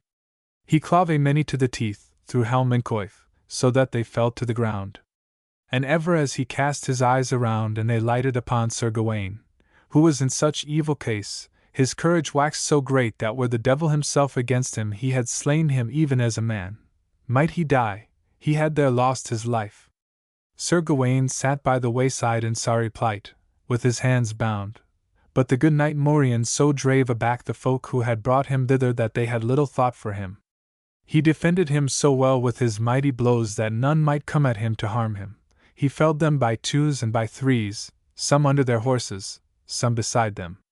The space began to widen round Sir Gawain and Morien, for all they deemed that he came forth from hell, and was hight devil, and that he so quelled them and felled them underfoot that many hereafter spake thereof. That men thrust and smote at him troubled him little, therein was he like to his father, the noble knight Sir Glovel. He held parley with no man, but smote ever, blow after blow, on all who came nigh him. His blows were so mighty, did a spear fly towards him, to harm him, it troubled him no whit, but he smote it in twain as it were a reed, naught might endure before him. He ware a hauberk that bold overstrong hero, wherewith he was none too heavy laden, yet none might harm him with any weapon they brought thither. Then might ye see the blood run red upon the ground, for the good knight's sword spared neither horse nor man. There might ye see lying heads and hands, arms and legs, some hewn from the body, some smitten in twain. They who might escape death fared little better, for good fortune had departed from them, thus many chose their end. He who came betimes to the conflict, and fled without waiting to see what might chance further, he was blithe. Thus were they put to rout, and either slain or driven from the field, or helpless of limb. Some who came thither ahorse had lost their steeds, and must rue their journey. They might no longer ride, but must go hence afoot. Then Morien dismounted, and took Sir Gawain in his arms, and said full oft, "Alas, my comrade, how were ye thus betrayed? I fear physician may aid ye nevermore, ye have wounds so many and so sore." With that he had unbound his hands, and Sir Gawain said, "Of physician have I no need." He thanked God and Morien 100-fold, that he was thus delivered from peril, and comforted in his need. His heart was light within him, and he said he should speedily mend might he but have repose for 2 days, and neither walk nor ride. By the help of God, and by leechcraft and the aid of certain herbs the virtue of which he knew well, so might he regain all his strength.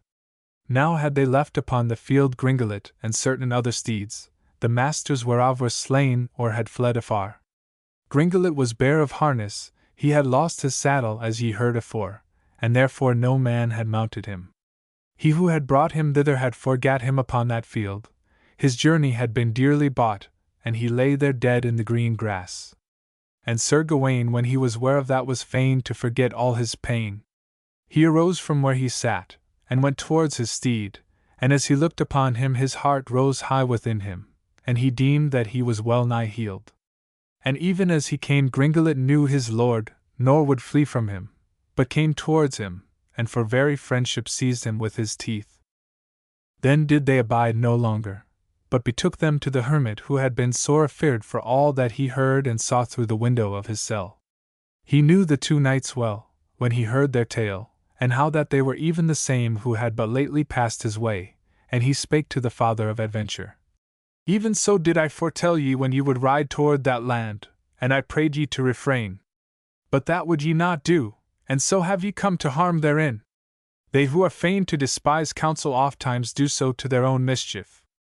But since it hath so befallen, think ye what may best profit ye, and abide overnight with me, here within, for an ye depart hence I know not where ye may find shelter. That evil beast whereof I spake when ye were here afore hath so laid waste the land that no man dwelleth herein. If I still dwell here, 'tis that I have no need to flee nor to fear death ere my day come, when as it hath been foretold and declared I shall break the rule of my order. A long tale is ill to hear, I will weary ye not, but see that naught be lacking to your ease. Ye shall stable your steeds, and abide this night within my chapel. That which I have will I give ye, for the love of God and the honor of knighthood." Then Sir Gawain and Morien his comrade thanked him much, and went their way to the chapel, where they abode throughout the day. Each told to the other his adventures as they had befallen, either more nor less. The hermit tended the horses well with all that was needful to them. He bade the lad who served him, as a good man doth his friend, bring forth all the store that he had within, and fetch water from the spring, and warm it to Sir Gawain's liking, that he might therewith wash his limbs, and cleanse them from the blood. He had upon him no mortal wound, so good was his hauberk, otherwise had he lost his life from the blows he had received. With that came the hermit into the chapel, and spake, and told them how he had heard tidings from pilgrims who had come thither that the Red Knight and his companions had but late ridden the road that led toward the sea coast, though he had marked it not. 'Twas but yesterday he had been told thereof. Then spake the knight Morien, and said by his troth he had even followed the hoof-prints of horses that were but newly made till he came to where one must needs cross over the water. And then did I lose all sign of their further track. But howsoever I might pray, or call upon those who lay there in their ships, when they saw me they were terrified as hares, and would tell me not, the fools, of that I asked them. One and all fled, and put them out to sea. Methinks they were afraid of me. But by the faith that I owe to God and Our Lady, and the honor of knighthood, it shall avail them naught that they thus refuse me. I shall turn again from here, and otherwise take my way. May I but find on shore one of those who were there, and who belongeth to the ships. In sooth he were born in an evil hour. And he carry me not over the water, I will thrust him through with my spear, or deal him such a stroke with my sword, that he shall fall dead upon the earth. My heart forebode me that he who went before me was my father. But in all my journey I met no living soul of whom I might ask aught. Then I began to wax fearful, for hunger beset me, and therein I found neither man nor woman, nor aught but heather and waste land wherein I was a stranger. No man might I see or hear, no wheat or barley grew there. 'Tis the truth I tell ye, thither cometh no man save that he desire to cross the wide water in the ships that there lie ready. Thus had I my pain for naught. But whatso befall me since that I have heard from our host, that good man, that my father in sooth rode that way, I shall follow hard after, if so be that I may but cross over, and will but await tomorrow's dawn. Since that I have heard he rideth not so far ahead, I may well overtake him, and my steed, which is so swift, and strong, and good, foil me not. God speed ye, quoth Sir Gawain. Such was indeed his counsel, and he sore lamented his own evil plight. But ill had it chanced with him. Within the castle had they stolen from him his good sword wherewith he should defend himself. God give him shame who stole it! His saddle girth, his stirrup leathers, were cut midway through. As he thought to sit upon his steed, they brake clean in twain, and left him standing upon his feet. This did Sir Gawain tell them there, even as ye have heard aforetime. If his heart were heavy when he took count of this, 'twas small marvel. Then did they wash Sir Gawain's limbs, and he himself searched his wounds. So good a leech might no man find since the day of Mother Eve as was Sir Gawain. Whatever wound he tended, 'twas healed even as he looked upon it. That night had they all the comfort that the hermit might prepare till that they saw the fair day dawn and the sun begin to rise. Sir Gawain was somewhat troubled, since he lacked alike arms and clothing, also his wounds, which were sore, pained him the more. Nor did there live any near at hand whom he knew, and who might give them what was lacking. Neither bread, meat, nor wine had they, naught remained to the hermit. He had given the knights all his store. Morien's heart was set upon following his father, and Sir Gawain was of a mind to ride in quest of Sir Launcelot, and learn how it had fared with him. He was loath to delay or abide there, for he would fain, so soon as he might ride, fare in search of his comrade. Yet must he tarry a day ere he might mount his steed, such was his stress from the wounds he had received. Sooth, it was a marvel that he escaped. And now food had failed them, and that was a sore lack. Even had they money or pledge to offer, there dwelt none that side of the border, as they too well knew, but their bitter foes, who had fain wrought them well. 'Twas 7 miles and more hard riding, ere they might find village or fort in King Arthur's land. Hereof was Sir Gawain troubled. He might neither ride nor walk for his own aid. Thus both were ill at ease and sore oppressed. Morien was loath to remain, yet he thought it shame to forsake his comrade, Sir Gawain, and thus he abode with him in the chapel. Then as Morien stood by the window, it seemed to him that he saw a knight come riding in great haste, on a horse tall and swift. He was well armed, and seemed a goodly knight withal. Morien spake to Sir Gawain as he lay there. What may this be? Here cometh a knight, and I know not whither he goeth. Sir Gawain abode not still, but went as best he might to the window. He looked upon the knight, and deemed by his armor and the tokens whereby a man may be known of men, that 'twas his own brother, Sir Garriot, the son alike of his father and of his mother. He came riding, as one sore pressed, on that selfsame road that led from Britain. The more Sir Gawain looked upon him, the more he deemed he knew him, and when he came nigh to the hermitage he knew well the arms that he bare. Then was Sir Gawain gladder at heart than I may tell ye, for Sir Garriot his brother, that strong and valiant knight, brought with him that of which they were sorely in need, bread and meat, and wine fresh and clear. 'Twas sore need brought him hither, as ye shall now hear. They of Britain had lost King Arthur their lord, and were in sore danger of losing all their land. Therefore had they sent Sir Garriot to seek Sir Gawain, and Sir Launcelot, since they twain were without peer, the most valiant knights of the court. Sir Perceval might well be accounted the third, but 'twas not for long that he practised knighthood. Nevertheless he brought many into sore stress, even as ye have heard. When Sir Garriot had come before the hermitage, Sir Gawain came forth with haste from the chapel on to the road, as one who was blithe beyond measure when he beheld his brother, and he said, God give ye good day, that ye come, brother, and that I see ye. Never was I so joyful of aught, since that I was born. Sir Garriot alighted on the turf when he saw his brother, and as he came nigh to him he took him in his arms, saying, Alas, brother, woe is me! How hath this so chanced? Methinks ye have suffered harm, and been in such sore strife that 'tis a marvel an ye be healed, and escaped with life. Ye seem to me in such evil case. Thus spake Sir Garriot. And Sir Gawain said, I have never a limb but feeleth the smart of wounds, yet am I whole of heart, and shall heal myself right well. But let that tale be, and make known to me the errand upon which ye ride that ye be now come hither. Fain would I know the truth. Quoth Sir Garriot, That will I tell ye. Thus went the twain into the chapel, where they found that good man, the hermit, and Morien, who was black of face and of limb. Then was Sir Garriot somewhat in fear, when he saw him so great of limb and of such countenance. This marked well his brother, Sir Gawain, and he gave him to wit of the knight, and of his name, who he was, and whence he came, ere he asked him aught, for he saw well that he somewhat misdoubted him when he saw the good knight Morien of such countenance. So sat they down together, and each bade the other welcome, and made much joy of their meeting.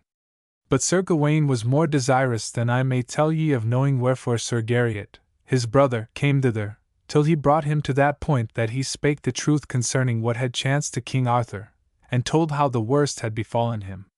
King Arthur is taken captive!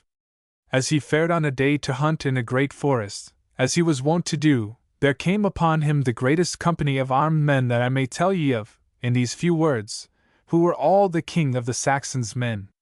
They were in such force that they took King Arthur, who foresaw naught of this, and had but few folk with him, as he but went a-hunting.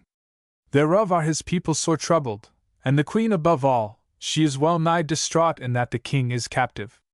She knows not whither the folk who took him in the forest have led him, or what may since have befallen him. Thereof is many a heart sorrowful. The forest standeth by the sea shore, whence came the folk who took the king by force, and led him whither they would. They who rode with King Arthur were unarmed, and defenceless. Their strength was not worth a groat. Thereto have we another woe. The Irish king hath come into the land, and made war. One town hath he already won, and layeth siege to another. He hath made his boast that he will win all Arthur's land, hill and vale, castle and town, this is his intent, and bring all under his hand ere he quit our land. Of this is the queen sore afraid, and they who be with her, they look not to escape. Had ye, brother, been in the land, and Perceval, and Lancelot, then had we never come to such a pass, for there liveth no man so bold that he durst withstand ye three in any venture that might chance. Now hath my lady the queen taken counsel, and sent messengers far and near into every land to seek ye and Lancelot in this her sore need. And I be one of these messengers, and have ridden as swiftly as my steed might bear me from Arthur's court hitherward, and ever have I sought tidings of ye, till at length men told me, and I knew that ye twain had come over to this cross, to this parting of the ways. And beyond the border did men tell me that would I ride hither I must fare for long upon the road ere I found a soul, man or woman, who lived, and was of the faith of Christendom. Against this did I prepare myself, and brought with me food, meat and bread, lest I had need thereof, and cool clear wine in 2 flasks that hang here by my saddle, that I might lay my hand on them when I had need thereto. Then laughed Sir Gawain the Bold when he heard him speak of food, and said that he had come thither in a good hour since they had no victuals, much or little, nor drink there within, nor knew they where they might find any had he brought none with him. But God had thought upon them betimes, and Mary, his blessed mother. Then quoth Sir Garriot his brother, Let us eat and drink, and begin our meal, as we have need to do, but where is Sir Lancelot, that I see him not here? Sir Gawain, brother, tell me, for fain would I know the truth. And Sir Gawain spake. He rode hence a while ago to seek Sir Perceval. Sir Garriot answered and said, That ye vex yourselves thus to seek him, 'tis labour lost, for tidings have come to court that Perceval hath become hermit, and doeth penance for his sins. He hath learnt the truth. Did he seek till doomsday that which he went forth to seek, the spear and the grail, he would find them not. That cometh altogether from his sin against his mother, whereas he left her in the forest, and would no more remain with women, then did she die for sorrow. That sin hath hindered him, did he otherwise come upon them, of winning the spear and the grail. He must be pure and clean from all stain, from all sin, so is it now declared for truth, who would have the spear at his will, and the grail. For sorrow at this hath Perceval betaken himself to a hermitage, thereof have tidings come to court, even as he willed that it should be made known. And concerning his brother Sir Glovel, of him did they tell that he lay sick, with his uncle sorely wounded. But the messenger did us to wit that he was like to be healed, that do I tell ye, Sir Gawain. Now let us eat, and go on our way to the Queen with honour, that doth my lady require of ye and of Sir Launcelot, upon your faith to her. But I am sore vexed that he hath thus escaped me. When Morien, the son of Sir Glovel, had heard and understood this tale, he asked forthwith if any there within could give him true tidings and make known to him the road to the hermitage whither his uncle had betaken himself, and where his father lay wounded, since he would fain know thereof. Their host quoth straightway, he that had a boat at his will and a favouring wind might be there ere even. He said that he knew the hermit. And twixt water and land 'tis a good 15 mile thither, that do I know for a truth, for oft times have I heard men speak thereof since I came hither. Now hearken to what I tell ye. Thus he spake to Morien. Over the arm of the sea, there where ye cross, neither more nor less, on the further shore is there a forest, to all seeming the greatest men may wot of, and the wildest. 'Tis long withal and wide. But as ye come thither, to one side, at the entering in of the forest, they who would seek it may find the hermitage within but a short distance, even as it were the mountains of a mile. Of this be ye sure, with never a doubt. So help me God, quoth Morien. And it fall out according to my will there shall I be ere even. And may I but see my father, and good luck befall me, I turn not from that goal, e'en if I find the man who gave me life, but ere I depart he shall keep the vow that he sware to my mother when he aforetime parted from her, and left her sorrowing sore, even that he would wed her, and make her his wife. Rather would I, ere even, be flayed with a sharp knife than refrain from this. Were he twofold my father he might well be in fear of death, should he fail to keep his oath, and ride with me to the Moorish land. He began to make ready as one who would straightway ride thence. Then spake Sir Garriot. And God will, it shall fall out better than ye say, twixt ye and your father, we will eat and drink, and I rede ye, and ye be wise, ye shall bethink ye well ere ye do aught save good to your father. I conjure ye by the faith that ye owe to Our Lady, and by the honour of knighthood, that ye do my bidding, and let your thoughts be of good, and not of evil, and hearken Sir Gawain's rede, thereof shall never harm befall ye, he shall give ye the best counsel. And Morien answered that were he fain to do. Herewith they left speaking of this matter, and Sir Garriot brought forth a napkin, white and clean, and spread it before the knights, as is meet for noble folk, and those worthy of honour. Then he brought forth more than 7 loaves, white as snow, that he had with him, and laid them upon the napkin before the knights. He brought forth ham and venison that he had bidden make ready, there, where he had lain overnight, since that men told him he drew near to the wilderness whither had gone the knights whom he sought, and who rode before him. Since he was upon their track he had risen long ere 'twas day, and now came thither with the sun rising. He brought forth also clear wine, 2 good bottles full. He was not altogether dull in that he had so well bethought him, and brought food with him lest peradventure he have need thereof. 'Twas right welcome to them who now partook of it, and through these good victuals forgat they all their tribulation, as they ate and drank. They were above measure joyful, those 3 knights, at that time, and with them the hermit, for they would in no wise forget him, but he must eat and drink with them. When the meal was ended then Morien thought to ride on his way. But the good knight Sir Garriot said, Sir knight, ye will do better to abide than to depart in this haste. In short, while shall ye have trouble and ye seek your father? Follow ye our counsel. 'Tis now high day, did ye come in safety to the ships it would be o'er late ere ye came to the other side. Quoth Sir Gawain his brother, as one wise in counsel. Knight, I will tell you what ye shall do, from haste cometh seldom good that abideth to honour. Therefore tarry overnight with us, since ye may not achieve your goal this day, and I will make ready my weapons as best I may. I must needs be better healed ere I have strength to ride whither I would. Tomorrow shall it fare better with me. Then will we ride, without delay, so soon as it be daylight. If God will, I shall be more at ease in limbs and at heart, and I shall have less pain than I have as at this while.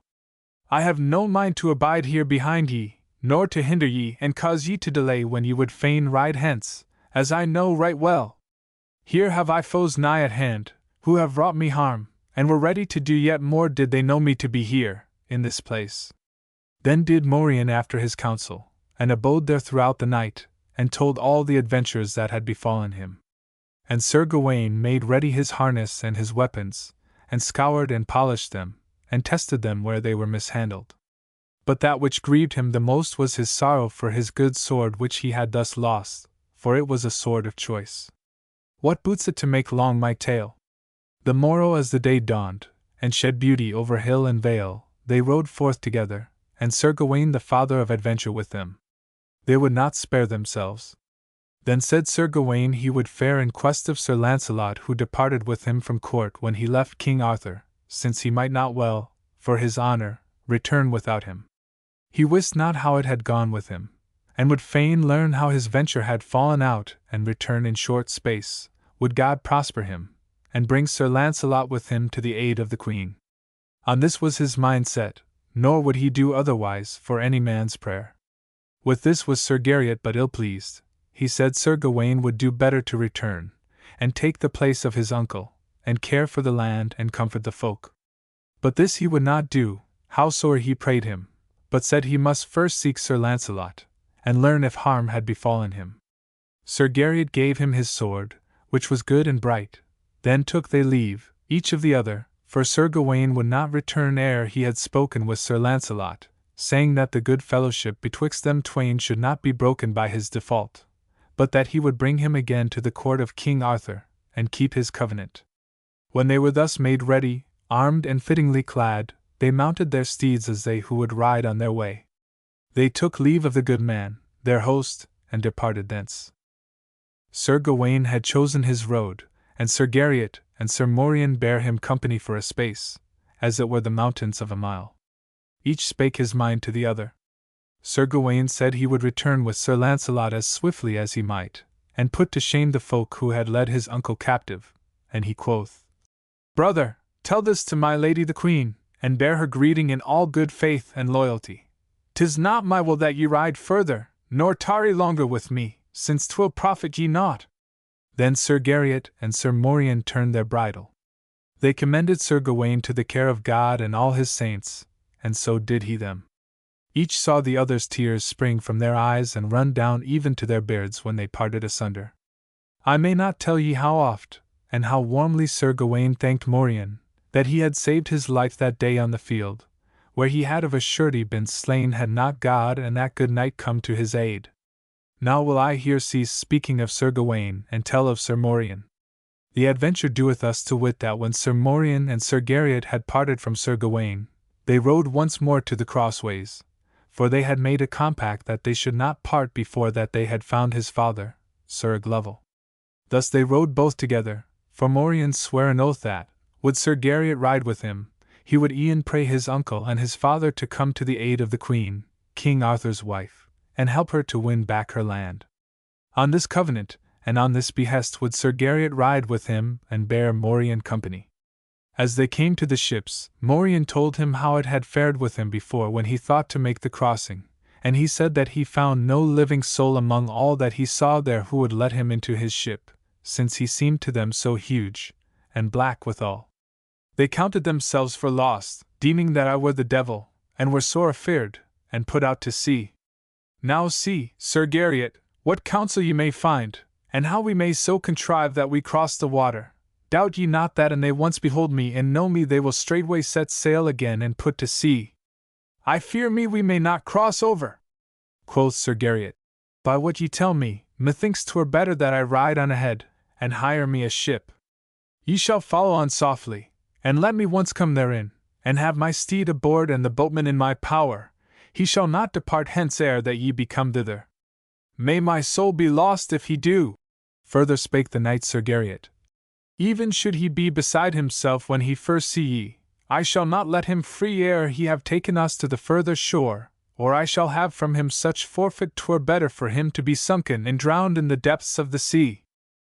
Then answered Morien, Ye have found the best counsel that may be devised. Now ride ye without delay, and hire us a boat, good and strong, that may well carry us over the water. I shall abide behind, and wait till ye have done your part. I will do even as ye shall counsel. Thus they agreed together, and Sir Garriot rode alone till he came to the ships, where he found a boat that pleased him well. He offered the boatman money enow to take him to the further side with no delay. He gave him the gold in his hand, and he made him ready and hoisted sail and rigging. Of this did he swiftly repent. Even as the steed was aboard and all was ready for the crossing came Morien riding, blacker than any son of man whom Christian eyes had e'er beheld. And the boatman was fain to flee when he beheld him, and he drew nigh to him, for he had seen him aforetime. He deemed that he should surely die of fear, and scarce might move a limb. Then Sir Garriot asked him, Sir boatman, what aileth thee? By heaven, it availeth thee naught, thou shalt ferry us over swiftly. Now make us no ado, or this shall be thy last day. By the Lord who made us, of what art thou afraid? This is not the devil. Hell hath he never seen, 'tis but my comrade, let him in. I counsel thee straitly. Then must the boatman obey, though he liked it but ill. He saw that better might not be, he might neither leap out of the boat nor otherwise escape. So soon as he had in his boat Morien, of whom he was sore afraid, in that he was so huge, and had shipped his steed, which was in seeming overstrong, he pushed the boat from shore and put out to sea. He feared him greatly, even as one who deems that he is lost. When Morien had sat himself down he did off his helmet of steel. Then the boatman deemed that he was a dead man, and prayed for mercy, beholding his face, for he though he might scarce be a Christian. Sir Garriot asked of him tidings, if there had passed that way 2 knights, of whom the one best rode a red horse and wore red armor, and the other bare the badge of King Arthur. If he might tell him aught of them he besought him to do so, and he knew where they yet abode he would give him great thanks. The boatman said, 'Tis not long since that they were even in my boat. The one knight wore red armor and had with him a red steed, and the other was wounded and bare King Arthur's badge, and I know full well, quoth the boatman, the knights who bear that badge, by that same token shall ye yourself be one of King Arthur's knights. They would both cross over, and I ferried them to the further side. 'Twas to them an unknown land, that did I hear well from their speech. Methought that they were ill at ease, I wist not wherefore. I saw that the one wept so that the tears fell thick adown his face. And when I had brought them to the other side the knight, who was glad thereof, asked me if I knew where stood a hermitage wherein a hermit dwelt. That did I shew him, no more and no less. Thus fared they, having heard the tale and speaking of the twain, till that they touched the sand. Then did the boatman shew them the way they should ride thence to where the hermitage stood, and declared to them the road. Thus left they the boatman, who was much rejoiced to be safely quit of them. But the knights went on their way till they knew that they drew near to the hermitage, and came even unto it. Then they dismounted, and made fast their steeds before the door, and cried with a loud voice to those within, Let us in! Open of your good will. A lad came to the door, and asked them what they desired, and if aught ailed them that they required aid. Then Sir Garriot spake, and said that an it were pleasing to them, they would fain have speech with the hermit and with Sir Aglovale. And the messenger went his way to the twain, and told them how 2 knights stood without the gate. The one is a goodly man to look upon and well armed, and so, forsooth, is the other, but his armor and his limbs, so far as I might see, were blacker than soot or pitch. I wot not if ye know aught of them or of their errand. They said that they would fain speak with ye, and they prayed me straitly, the twain of them, that I should come hither and tell ye this. Sir Aglovale, who deemed this passing strange, went, as best he might, to the gate, and his uncle the hermit followed him with no delay.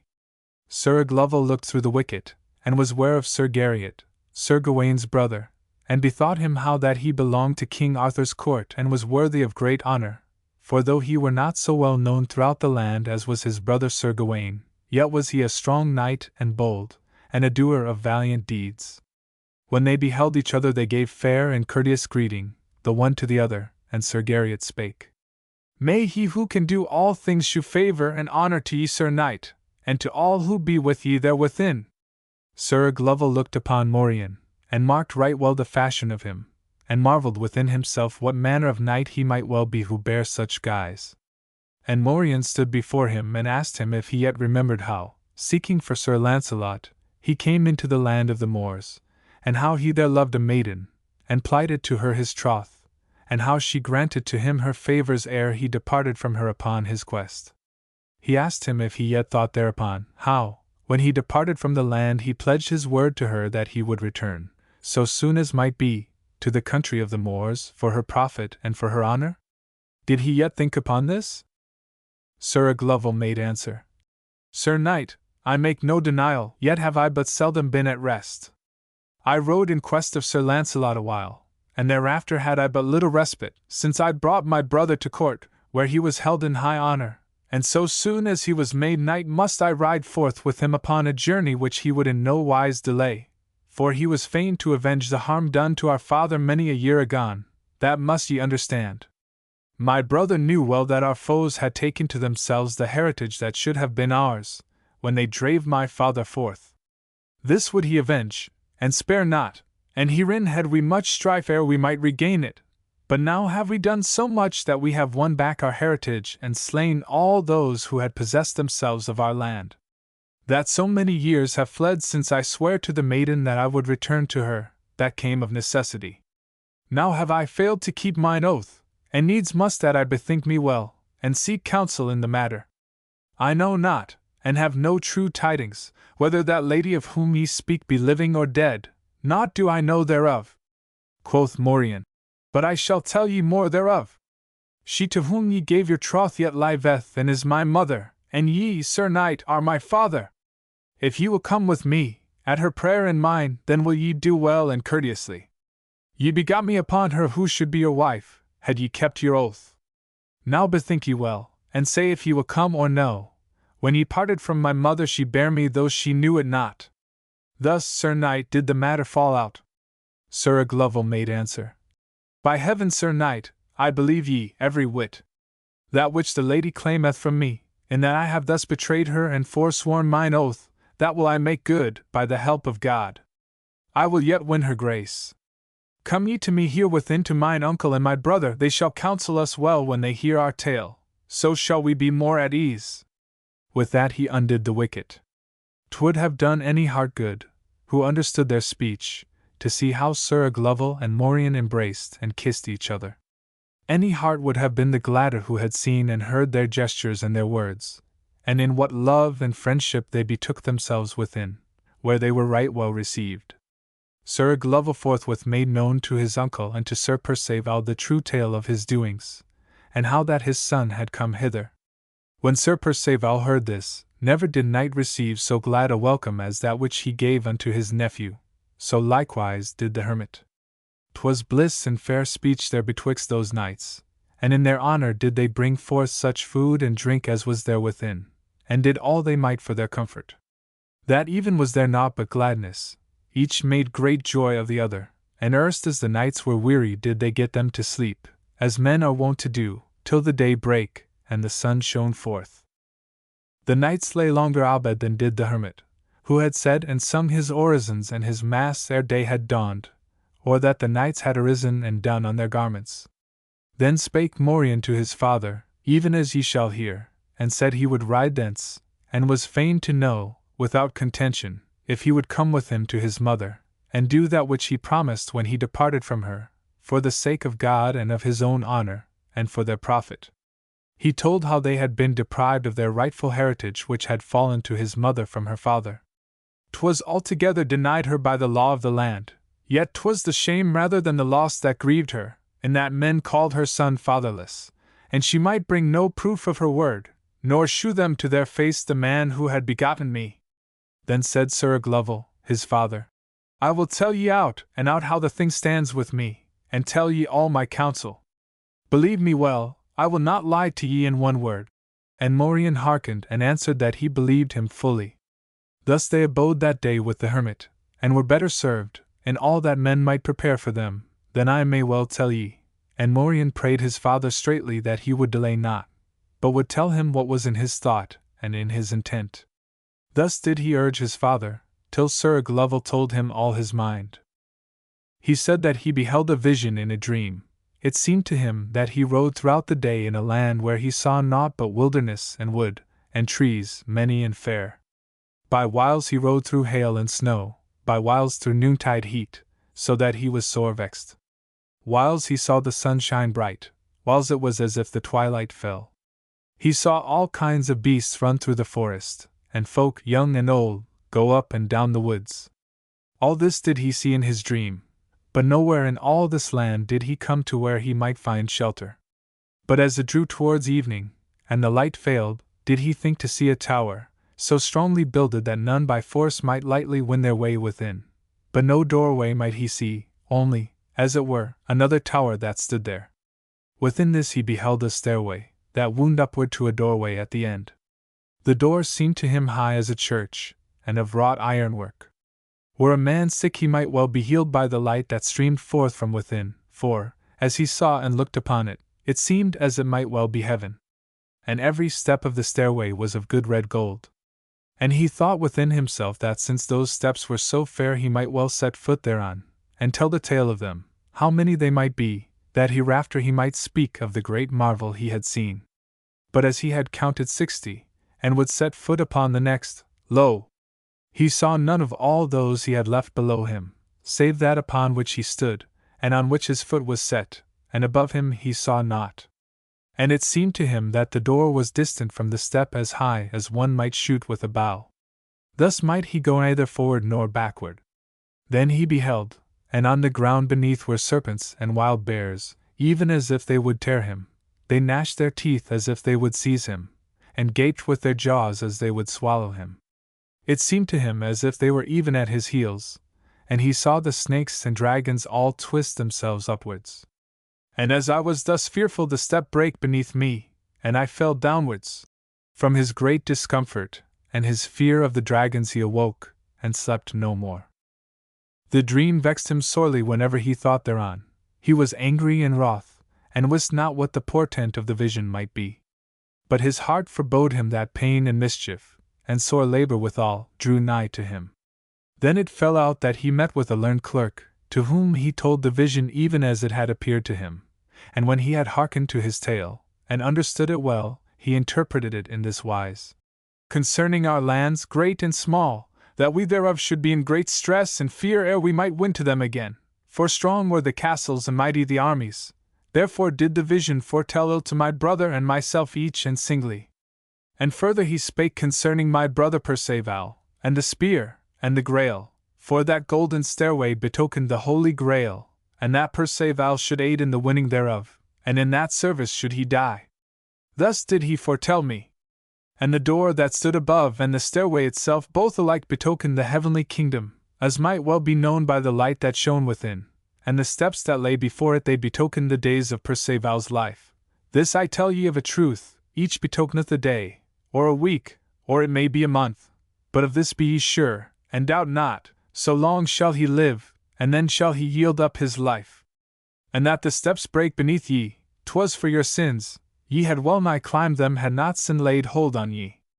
The bears, and the dragons, and the serpents that there lay in wait, know ye well that they gave sure and certain sign that the fiends deemed they had ye for their own in that hour, and would carry ye to hell.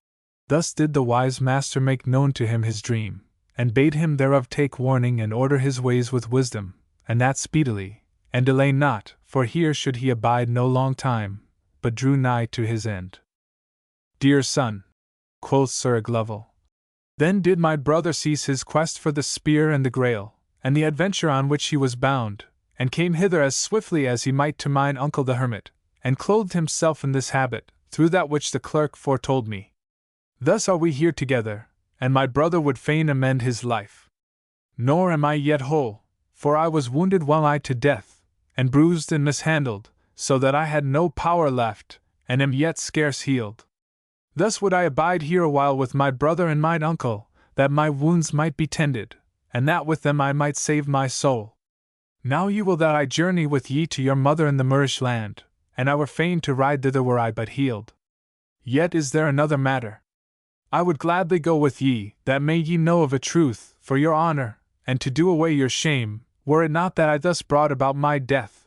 Nevertheless I have trust in mine uncle, who is so wise that he shall make my peace with God, and bring me to eternal bliss. Now, son, bethink ye of our profit, yours and mine, according to that which has befallen me, and that ye have now heard even as I tell ye. Counsel me as it seemeth ye best, since that I be your father, according as matters went afore twixt me and your mother, it behoves ye well so to do. Then quoth Morien, Were ye better healed I would ride gladly, but it becometh me well to shun aught that might do ye harm or mischief. I can give ye none other counsel than that ye abide here till ye be once more whole. King Arthur is captive and his land is beset and in sore stress. Here is his nephew Sir Garriot, who hath come hither with me, and now that I have learnt the truth I shall ride with him to court, to do him honor, and there abide till that ye be whole and healed, and I will return hither in the hour that I know ye be cured of your wounds and may keep the oath that ye swear to my mother, that ye be praised of men and in favor with God. So shall my mother once more be possessed of the lands of which she hath been disinherited, and which she hath this long time lacked. I shall depart, and ye shall abide here, where may all good befall ye. I will aid the Queen, and God grant that I may win such fame as shall be for the bettering of her cause and mine own honor and profit. I shall return, be ye sure of it, when the time is ripe, and shall ever think of ye as my father. Then all thanked Morien, deeming that as at that time no better counsel might be found, and Sir Garriot and Morien alike besought of Sir Perceval that he would ride with them, to aid the Queen and release King Arthur, and bring comfort to his land. This he sware to do would his uncle grant him leave thereto. Then did they all, and Sir Glovel with them, so straitly pray the uncle that he granted their request, and never might ye see at any time folk so blithe as were these knights and that Sir Perceval would ride with them. Thus did they take their leave and went on their way. But now will I leave speaking of them and tell how it fared with Sir Lancelot, who would slay the evil beast. Now doth the adventure tell us that when Sir Lancelot departed from Sir Gawain at the crossroads he delayed not, but rode that same hour till he came to the waste land wherein the beast had wrought havoc. Now in that land there dwelt a maiden who had caused it to be made known far and wide that whosoever might slay that beast him would she take for her husband. Never might man behold a fairer maiden, and the land was all in her own power. Now there dwelt also therein a traitor, a knight who loved the maiden, but had little mind to risk his life for her. He kept close watch upon that beast if so be that any man should slay it that he might play the traitor, so should the slayer pay with his life for the deed, and he should spread abroad that he himself had, of a verity, slain the monster. Thus Sir Lancelot rode so far into the land that he came nigh to the place where he had heard that the fearful beast had made its lair. There did he see many a helm, and spear, and weapon of the knights it had slain, whose bones lay there stripped of flesh, which the monster had devoured. He might well be afraid. So soon as Lancelot might know where the beast was wont to lie, he made haste thitherward, and so soon as it was ware of his coming it came flying in such guise as it had been the devil, and set upon Sir Lancelot straightway. It feared neither sword nor spear, nor armor, nor might of man. And Lancelot smote at the monster so that his spear brake in twain, yet had he not bruised it a whit, or pierced its hide. Then he drew forth his sword and smote with great force, but he harmed it not, and it seized Lancelot by the throat and scored him in such wise that the knight was wroth thereof, for it tare a great rent through the hauberk even to the flesh, and wounded him sore. Many a time did Sir Lancelot strike and smite at the beast, but never a groat might he harm it. But the monster fell upon Sir Lancelot and scored him even to the feet, and dealt him many a wound, and breathed out venom upon him. Had it not been for a ring which Sir Lancelot wore upon his finger he had fallen dead where he stood from the poison. Then the monster sprang towards him with gaping jaws, as it were fain to swallow him, and Lancelot watched his chance, and thrust his sword into its mouth, and clave the heart in sunder, and the beast gave a cry so terrible that 'twas heard a good 2 mile off. Then the traitor who spied all from afar, when he heard the cry delayed not, but rode swiftly towards the lair, for he knew well from the cry that the monster was slain. When he came to the place he found Sir Lancelot sitting, binding up his wounds, which were many and deep. The knight began to bemoan his plight, and went towards him saying that he would bind his wounds for him. That cowardly and wicked knight, he came even to Sir Lancelot's side, and snatched stealthily at his sword, and sprang backward and smote at him, wounding him so that he fell as one dead. When the false traitor saw this, he deemed that he was dead, and left him lying, and went there, where the monster lay, and smote off the right foot, thinking to take it to the maiden of whom I have told ye, that he might therewith win her to wife.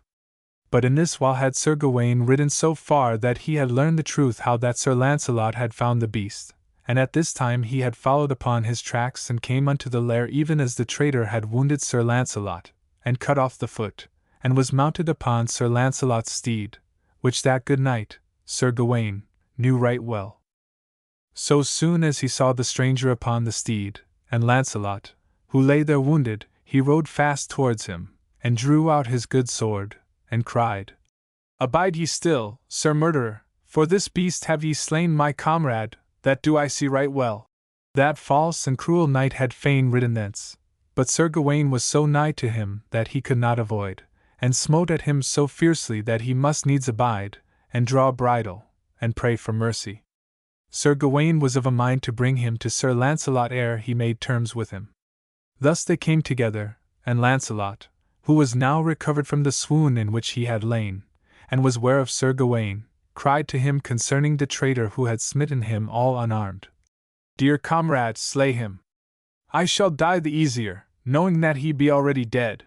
As he spake thus, Sir Gawain made no more ado but smote off the traitor's head. Then did he forthwith go to bemoan his comrade, and quoth, "Sir knight, may ye not be healed? Tell me now the truth, I will aid ye as I may." Then Sir Lancelot did him to wit how he had fared with the beast, and how the traitor had thereafter wounded him. "And this hath wrought me the greater harm, yet might I but find a place wherein to rest, methinks I might well be healed." Then was Sir Gawain glad at heart, and he bound up his wounds forthwith with herbs of such virtue as should stay the bleeding, and he took Sir Lancelot, and set him upon his steed, and turned him again towards the hermit's cell as best he might, for 'twas in both their minds that might they but come thither Sir Gawain should surely heal him. Thus did they ride until they had found the hermitage, and scarce had they come thither when they were ware of Morien with Sir Garriot and Sir Perceval, who came thither as at that time. Then was their joy and gladness manifold. The hermit made ready food for his guests, and prepared a couch for Sir Lancelot as best he might.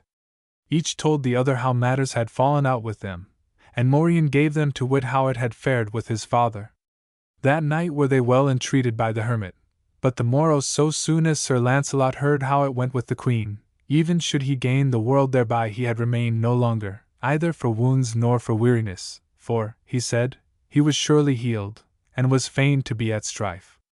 Thus must they all ride forth, whether they would or no, with the early morning, for they might not lose a day. Sir Gawain would tend Sir Lancelot's wounds even as they rode on their way. Thus they journeyed till they heard true tidings of their lady, the Queen, how that she was beset on all sides by the King of Ireland. He had burnt and laid waste so much men scarce knew the tale thereof, and the Queen had he beset in a castle to which he himself laid siege. For he had sworn a great oath, nor would he lightly break it, that might he win the castle he should spare no man of all that were within, but should put such shame upon them, and on the Queen, that men should speak thereof for all time. Thus had the king sworn by his crown, and by all that may bind a king, that he would do them bitter shame. When the knights of whom I tell ye came into Arthur's land, they saw there a castle, around which ran a swift water, broad and deep. He who builded that burg was well counselled. The castle was of grey-hewn stone. King Arthur had never a stronghold in the losing of which he had lost so much, and this was not yet lost. But the folk that were within had no more than a day's grace left to them. On the morrow must they fare forth, for would they defend it no quarter should be shown them, but they should be seethed or roasted alive. This had the king sworn, and on the morrow would he come thither. He had laid waste the country and destroyed the churches, and made many widows and orphans. All the land was in terror for the harm thus wrought upon them. The knights who came thither saw the folk as they fled with all their goods and their foodstuff. They deemed theirs was a lost cause.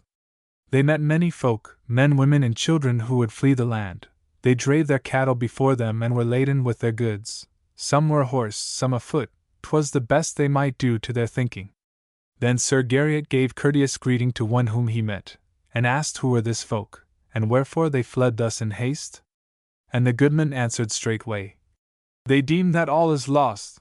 The king cometh hither to this castle that standeth here, and the people of the land know not what they may do. They must lose their goods and all they possess. Here hath a great misfortune chanced, the ordeal hath gone over us. King Arthur hath been taken captive, and we know not where he may be. He was waylaid and betrayed in a forest, whither he went to hunt, and we saw him never more. The King of Ireland hath seized upon all this land. He who would save his life must perforce yield to him, for he hath with him a mighty army, and our folk are defenceless. We lack leaders. Sir Gawain and Sir Launcelot have both of them left the land, and thereof hath great shame come to us. We are without king, or leaders, or council. Quoth Morien, This castle that standeth here, is there yet any man within? The goodman said, I tell you there are 10 knights within, and they have naught but death before them, and a great company of foot soldiers. Now must they reap that mischance which hath fallen upon the land. They might well have held the castle for a year to come, so strong is it, and they have within weapons and victuals, and men enough for the defense. It might scarce be taken by force so long as they had food, nor might any man lightly make his way therein. But methinks God hath forsaken us. The king hath sworn an oath that if need be he will besiege the castle 7 years, and all they who withstand him, and whom he shall find within at his coming thither, shall lose their lives. This hath he made known to them. And their wives and their children, though their lives be spared, shall be deprived of their goods and their heritage. Thus, since we may not hope for aid, we are forsaking the castle and taking to flight. Quoth Sir Gawain, Good friend, God reward ye for your tidings. Then Sir Gawain bethought him that 'twere best they rode within the castle, which was a fair burg, and strong, and that they should there greet the knights and strangers who might be within, bidding them trust in God that he would bring their matter to a good ending. The knights were right well received, for all knew them well, and made great rejoicing over the coming of Sir Gawain and Sir Launcelot. Then did Sir Gawain give them to wit of the good knight Sir Morien, what he had done for them, and how he was one of the best knights the sun ever shone upon. Thus spake Sir Gawain. Then said Sir Morien, 'Tis good that we abide here within, and brave the venture for the sake of the king our lord. 'Twere a sin and a disgrace to yield up the castle. We should better adventure our lives and see the matter to an end. Sir Gawain and Sir Launcelot took up the word and said, He who faileth his king, 'tis right that men speak shame of him thereafter throughout the world. Would ye have good fortune, ye must await what cometh, and I have good hope that heaven shall shortly send us help. Here may we well win fame for ourselves and uphold the honor of our lord King Arthur. Though he be now a captive, yet, in God will, he shall escape. My heart and my mind foretell me that will we but hold out here within, it shall be to our honor.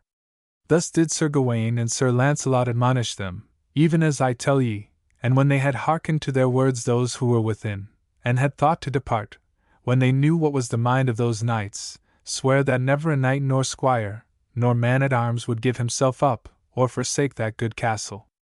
Morien's counsel seemed to them good, and although he were not fair to look upon, yet when he stood upon his feet it seemed to them that had he the chance he might put to the rout a whole army. Each man there gave his surety to abide with them at that time, nor to surrender through fear of death, but to hearken to other counsel. When all had sworn the oath, and given surety, then did they shut fast the portals upon all their food and all the aid they might win against the king and his army who were nigh at hand. Ere the day darkened came the king himself, in great wrath, and with him many knights who belonged to his household, and many other folk, warlike to behold, and came even to the castle. Then the king demanded of those who were within if they would yield up the burg, and thus save their lives. And they within answered that so long as life remained to them they would not give up the castle, or betray their rightful lord. Then swore the king an oath that an they yielded them not up straightway they should in no wise escape the uttermost that he might do unto them.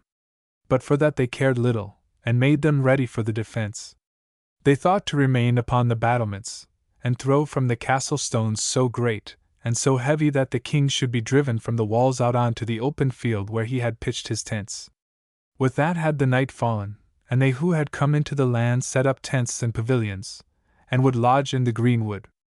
When they of within saw that, they took counsel together, and said did they leave them in peace that night, the king would, doubtless, send for a greater force of knights and other folk, and assemble a mighty army, and it were better that they should now adventure themselves, and ride forth from the castle ere they were yet more outnumbered.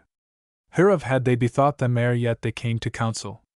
Sir Launcelot spake thus: Flee we may not, nor dare we hope for aid, nor may we surrender the castle. In this way shall we profit better. Thus were they that night within the castle, either with game nor with revel, but they held together as true knights and good comrades.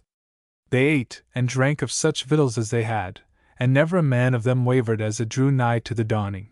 They were fain to do great deeds. Each looked to his armor as one who will fight for his life, and gave his steed a feed of corn.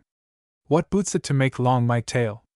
With the dawning of the day were they of within ready, each man well armed and mounted on a good steed. They rode out betimes, and bade undo the gates. Thus did they ride forth in all their strength. They who kept shield watch without were ware of them, and led their company against them, but it harmed them not. Morien's weapons were so strong, 'twas he led the vanguard, nor would he yield an inch when he began the strife. Never might one behold mortal man who smote such strokes. They fought their way through that camp. Sir Gawain, Sir Perceval, and Sir Launcelot smote many to death, and came even to the king's tents, and seized their weapons, shields, and spears, ere his folk might come at their arms. They knew not what had befallen them. No quarter would the knights give. They who were with the king slept sound in their ranks, and were sore afeard when they awoke and beheld the armed men who beset them with stern intent. They had many a sore wound ere they fled from the field. They took the king by main force. There was no man at his side but was glad and blithe might he escape with his life. The king must yield himself a prisoner, thereto did need compel him, otherwise had he been slain and all his folk with him. They led the king within the castle, and shut him fast in a tower. Never had they so welcome a guest, nor one at whose coming they were so blithe. They on the field must escape as best they might. Little did they reck of all they brought with them.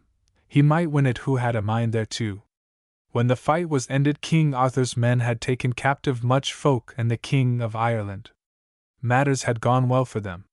They held there within that which they deemed many would buy dearly, nor count the gold therefor, nor might they well tell how they had lost it. But 'twas their dread of Morien's mighty blows, and of Sir Launcelot, Sir Gawain, and Sir Perceval, who, on the field, had brought many in sore terror and dread of death. So brought they their guests within the walls, and shut fast their gates, and hung out their shields, as men who might well defend themselves.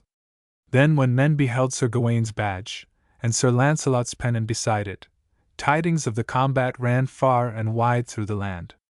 The king's folk who lay there were sore vexed thereat. So soon as they who had besieged the queen heard what had chanced, they drew off their forces, and all they who served the king, and who came with him into the lands, were greatly shamed, and desired of Sir Gawain in what wise they might make peace. Sir Gawain took counsel with his comrades, and this was their rede, that they must bring King Arthur there before their eyes ere they might make terms for their lord, the king. Then shall we have such good counsel on all points that peace may thereby be made. Wherefore should I make my tale over long? Little as they liked it, they must needs bring King Arthur thither, and thereby make terms for the king, their lord. When the tidings ran through the land that the King of Ireland was captive, and that King Arthur was brought thither to treat with him, then was there so great a gathering of Britons that they surrounded Arthur, and took him from the men of Ireland, and brought him with armed hand into the castle despite them all. Thus did it fall out well for King Arthur, since he thus escaped, and held captive the king who had erstwhile made him a prisoner. Now shall ye hear of the King of Ireland, who lay thus in the prison of the knights.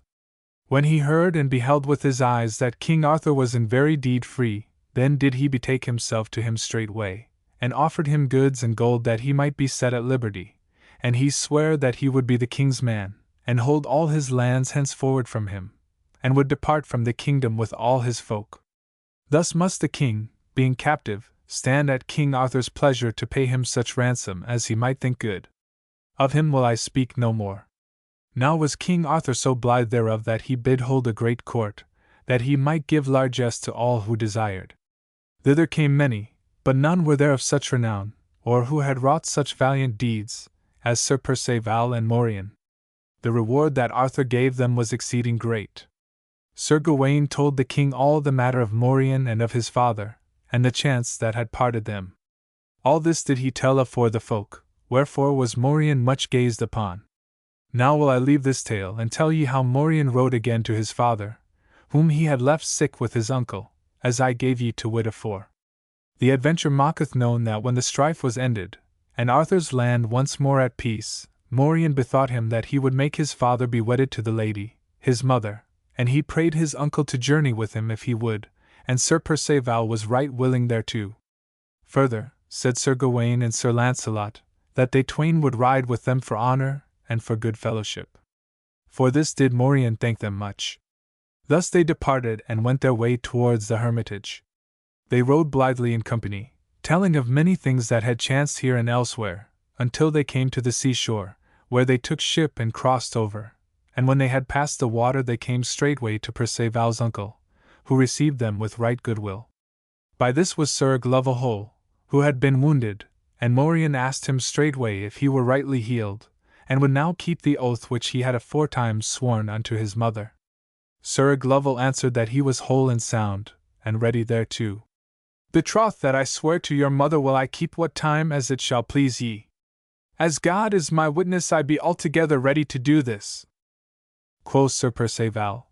Then wherefore delay? Your son is so good a knight, and stout a warrior, that ye may well thank heaven that ye begot him. Make you ready straightway, and we will fare with ye. Sir Gawain and Sir Launcelot be come hither in faith and good fellowship, and with us will they journey to the Moorish land. Then was there no longer delaying, but they made them ready for the journey, and went their way with Sir Morien, who knew the road better than any man of them all.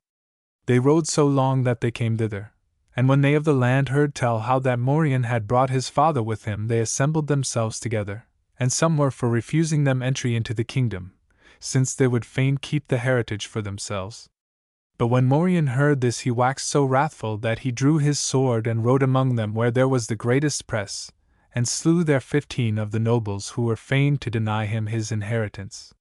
When the others knew of this they came to him, and besought his grace, and yielded to him all his heritage, and gave it into the hand of his mother, and became her men, to hold their lands henceforward from her. When this was done, and they had proclaimed her queen over all the kingdom of the Moors, then did they hold the bridal feast of Sir Glovel and the queen, and thus were they wedded to each other. There was bliss and great rejoicing 14 days, even till nightfall did they hold high feast with open doors, never a portal was shut. There was feasting and great merriment, there were all well served with everything on earth that they might desire. Many rich gifts were given, good steeds, raiment of fair colours, many shillings, many pounds, great plenty of all things by which men may the more blithely live. The minstrels and the heralds received great largesse, for there was gold enow. Each had that which he desired. There would Sir Gawain and Sir Launcelot abide till that the feast was ended. Be ye sure that Sir Perceval and Sir Glovel the bridegroom prayed them thus to honour the bridal, and this they did, in right courteous wise. No man of them all, were he poor or rich, but had enough and to spare. What more shall I say hereof?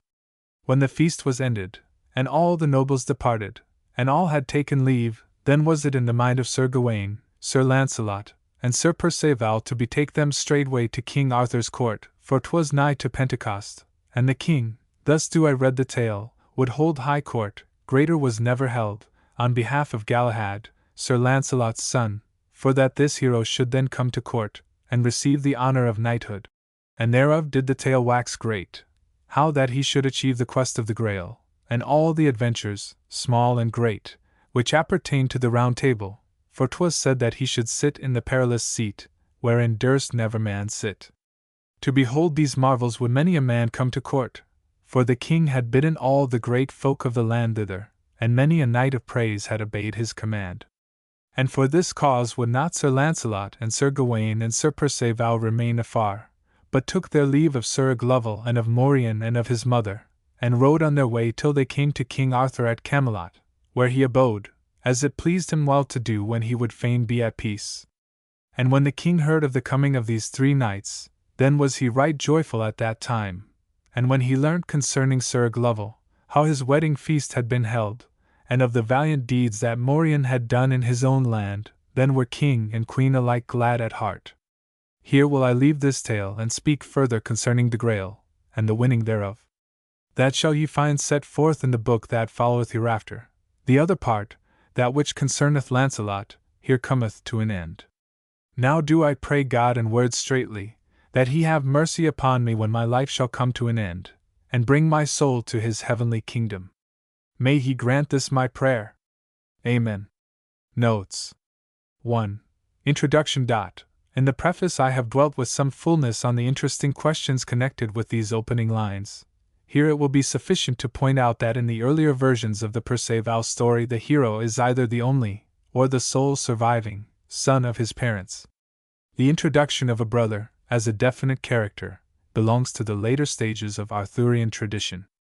The brothers vary in number and name, but the most noted are Sir Glovel and Sir Lamorak, who appear to belong to distinct lines of development, Sir Glovel belonging mainly to the Lancelot, Sir Lamorak to the Tristan tradition. So far I have not met with the latter in any version of the prose Lancelot, though Dr. Sommer in his studies on the sources of Malory refers to him as mentioned in that romance. In the Tristan, on the contrary, he is a leading figure. The Morien story, as I have remarked in the preface, has obviously been modified by the influence of the later Lancelot legend, hence, probably, the role assigned to a Glovel. 2. Page 20. Gawain as physician. The representation of Gawain as an expert in medical skill is an interesting feature which appears to belong to early tradition. The references in the poem before us are the most copious and explicit, but we also find the same accomplishment referred to in the romance of Lancelot et le Cerf au Pied Blanc, D. L. Volume 2. 1. 22825, where Gawain instructs the physician as to the proper treatment of Lancelot's wounds, and the Parzival of Wolfram von Eschenbach, Book X. 1. 104, also refers to this tradition. It is noticeable that Crétin de Troyes in the parallel passage of his poem has no such allusion, nor can I recall any passage in the works of that poet which indicates any knowledge, on his part, of this characteristic of Gawain. This is one of the points of variance between Crétin and Wolfram which, slight in itself, offers when examined valuable evidence as to a difference of sources. 3. Page 24. The Boast of Sir Kay. Arthur's reproof to Kay is a reference to the well-known adventure related both by Crétin and Wolfram and found moreover in the Pareder. The hero, thrown into a love trance by the sight of blood drops on the snow, gives no answer to the challenge addressed to him successively by Segramor and Kay, and being rudely attacked by these knights overthrows them both. The allusion to this incident, which is not related in the prose Lancelot, shows clearly that while, on the whole, he is harmonizing his romance with the indications of the later traditions, the writer is yet quite conversant with the earlier forms. 4. Page 26. The Father of Adventure. Der Aventuren Vader. The Middle English poem of Sir Gawain and the Green Knight, number 1 of this series, speaks of the knight in somewhat similar terms as the fine father of courtesy. Gawain was from the first the adventurous hero, par excellence of the cycle, but I know no other instance in which this characteristic is so quaintly and forcibly expressed. 5. Page 28. In Secret Case. The original words are, in him like a steed. To which particular adventure of Lancelot this refers it is not easy to decide. On more than one occasion he disappears from court, and the knights headed by Gawain ride in quest of him. Perhaps this refers to his imprisonment by Morgaine le Fay cf. Summary of D.L. in Legend of Sir Lancelot du Lac. Grimm's Library 12. Pages 236-7. 6. Page 35. Sir Glovel, he is my father. This should be compared with the account of Gamuret's wooing and desertion of the Moorish queen, Belcane, in Book I, of the Parzival, also with the meeting of the unknown brothers in Book 15. Of the same poem. It is perhaps worth noticing as indicative of the source of the tradition that Wolfram distinctly states that his Moor speaks in French. 7. Page 67. the slain and the slayer. The belief that the blood of a corpse would flow afresh, did the murderer approach it, was very prevalent in the Middle Ages.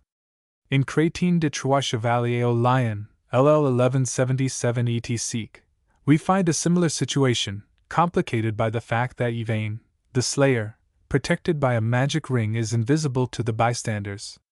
The best known instance, however, is probably that of the Nibelungenlied, where Kriemhild's suspicions that Hagen is Siegfried's murderer are in this manner verified. 8. Page 91. I have no call to flee, nor to fear death. This is evidently the hermit whom Lancelot in the quest finds dead under circumstances agreeing with those here hinted at. The story will be found in Malory Book 15. 9. Page 102. That cometh altogether from his sin against his mother. The reason here alleged for Perceval's failure to find the Grail is that given by Chrétien and Wolfram, and is another indication of the writer's familiarity with the early Perceval story. 10. Page 116. Sir Glovel's explanation, A. The Lancelot quest. The special quest here referred to is that undertaken in search of Lancelot when he fled from court in a frenzy, induced by Guinevere's jealousy of King Pel's daughter. During this quest, Glovel visits his mother, sees Perceval, and brings him to court. Cf. Legend of Sir Lancelot, pages 161-2. B. The Lost Heritage. The fact that Perceval regains possession of the heritage of which he has, before his birth, been deprived is recorded in certain of the Perceval romances, the Parzival of Wolfram von Eschenbach, the Prose Perceval le Gallois, and the English Sir Perceval of Gauls, but it is not found in Chrétien. It is clear, to a close observer, that the compiler of the Dutch Lancelot knew the early Perceval tradition in a form closer to the version of the German than that of the French poet. Later on, in the quest section, he introduces a reference to this inheritance, where none exists in the French versions I have examined, cf. Legend of Sir Lancelot, page 174. 11. Page 127. Lancelot's adventure with the beast. This is a condensed account of the well-known story of the Faith Claimant. Two versions of this story have already been given in the series, the Dragon Adventure in Tristan, No. 2, and that of the Stag in Tylette, No. 3. This is inferior to either, but appears to combine characteristics of both. I have discussed it fully in Chapter 3 of the Lancelot Studies, before referred to, and have there compared it with the similar adventure also attributed to that knight in the Dutch compilation. 12. Page 128. Had it not been for a ring which Lancelot wore. This is evidently the ring given him by the Lady of the Lake, and referred to in the Chariot, LL 2348 etc. It had the power of detecting enchantments. 13. Page 142. King Arthur held captive the king, who had erst made him a prisoner. There seems to be a confusion here. From Garriot's account it was the king of the Saxons who captured Arthur. Here he has disappeared and everything is attributed to the king of Ireland. Probably they were allies, but it is also possible that confusion may have arisen from the fact that the king of Dublin was at one time, as in the Tristan legend, a Viking, and the poet has not distinguished clearly between the nationalities of these sea robbers. If so, it would seem to indicate an early date for this particular story.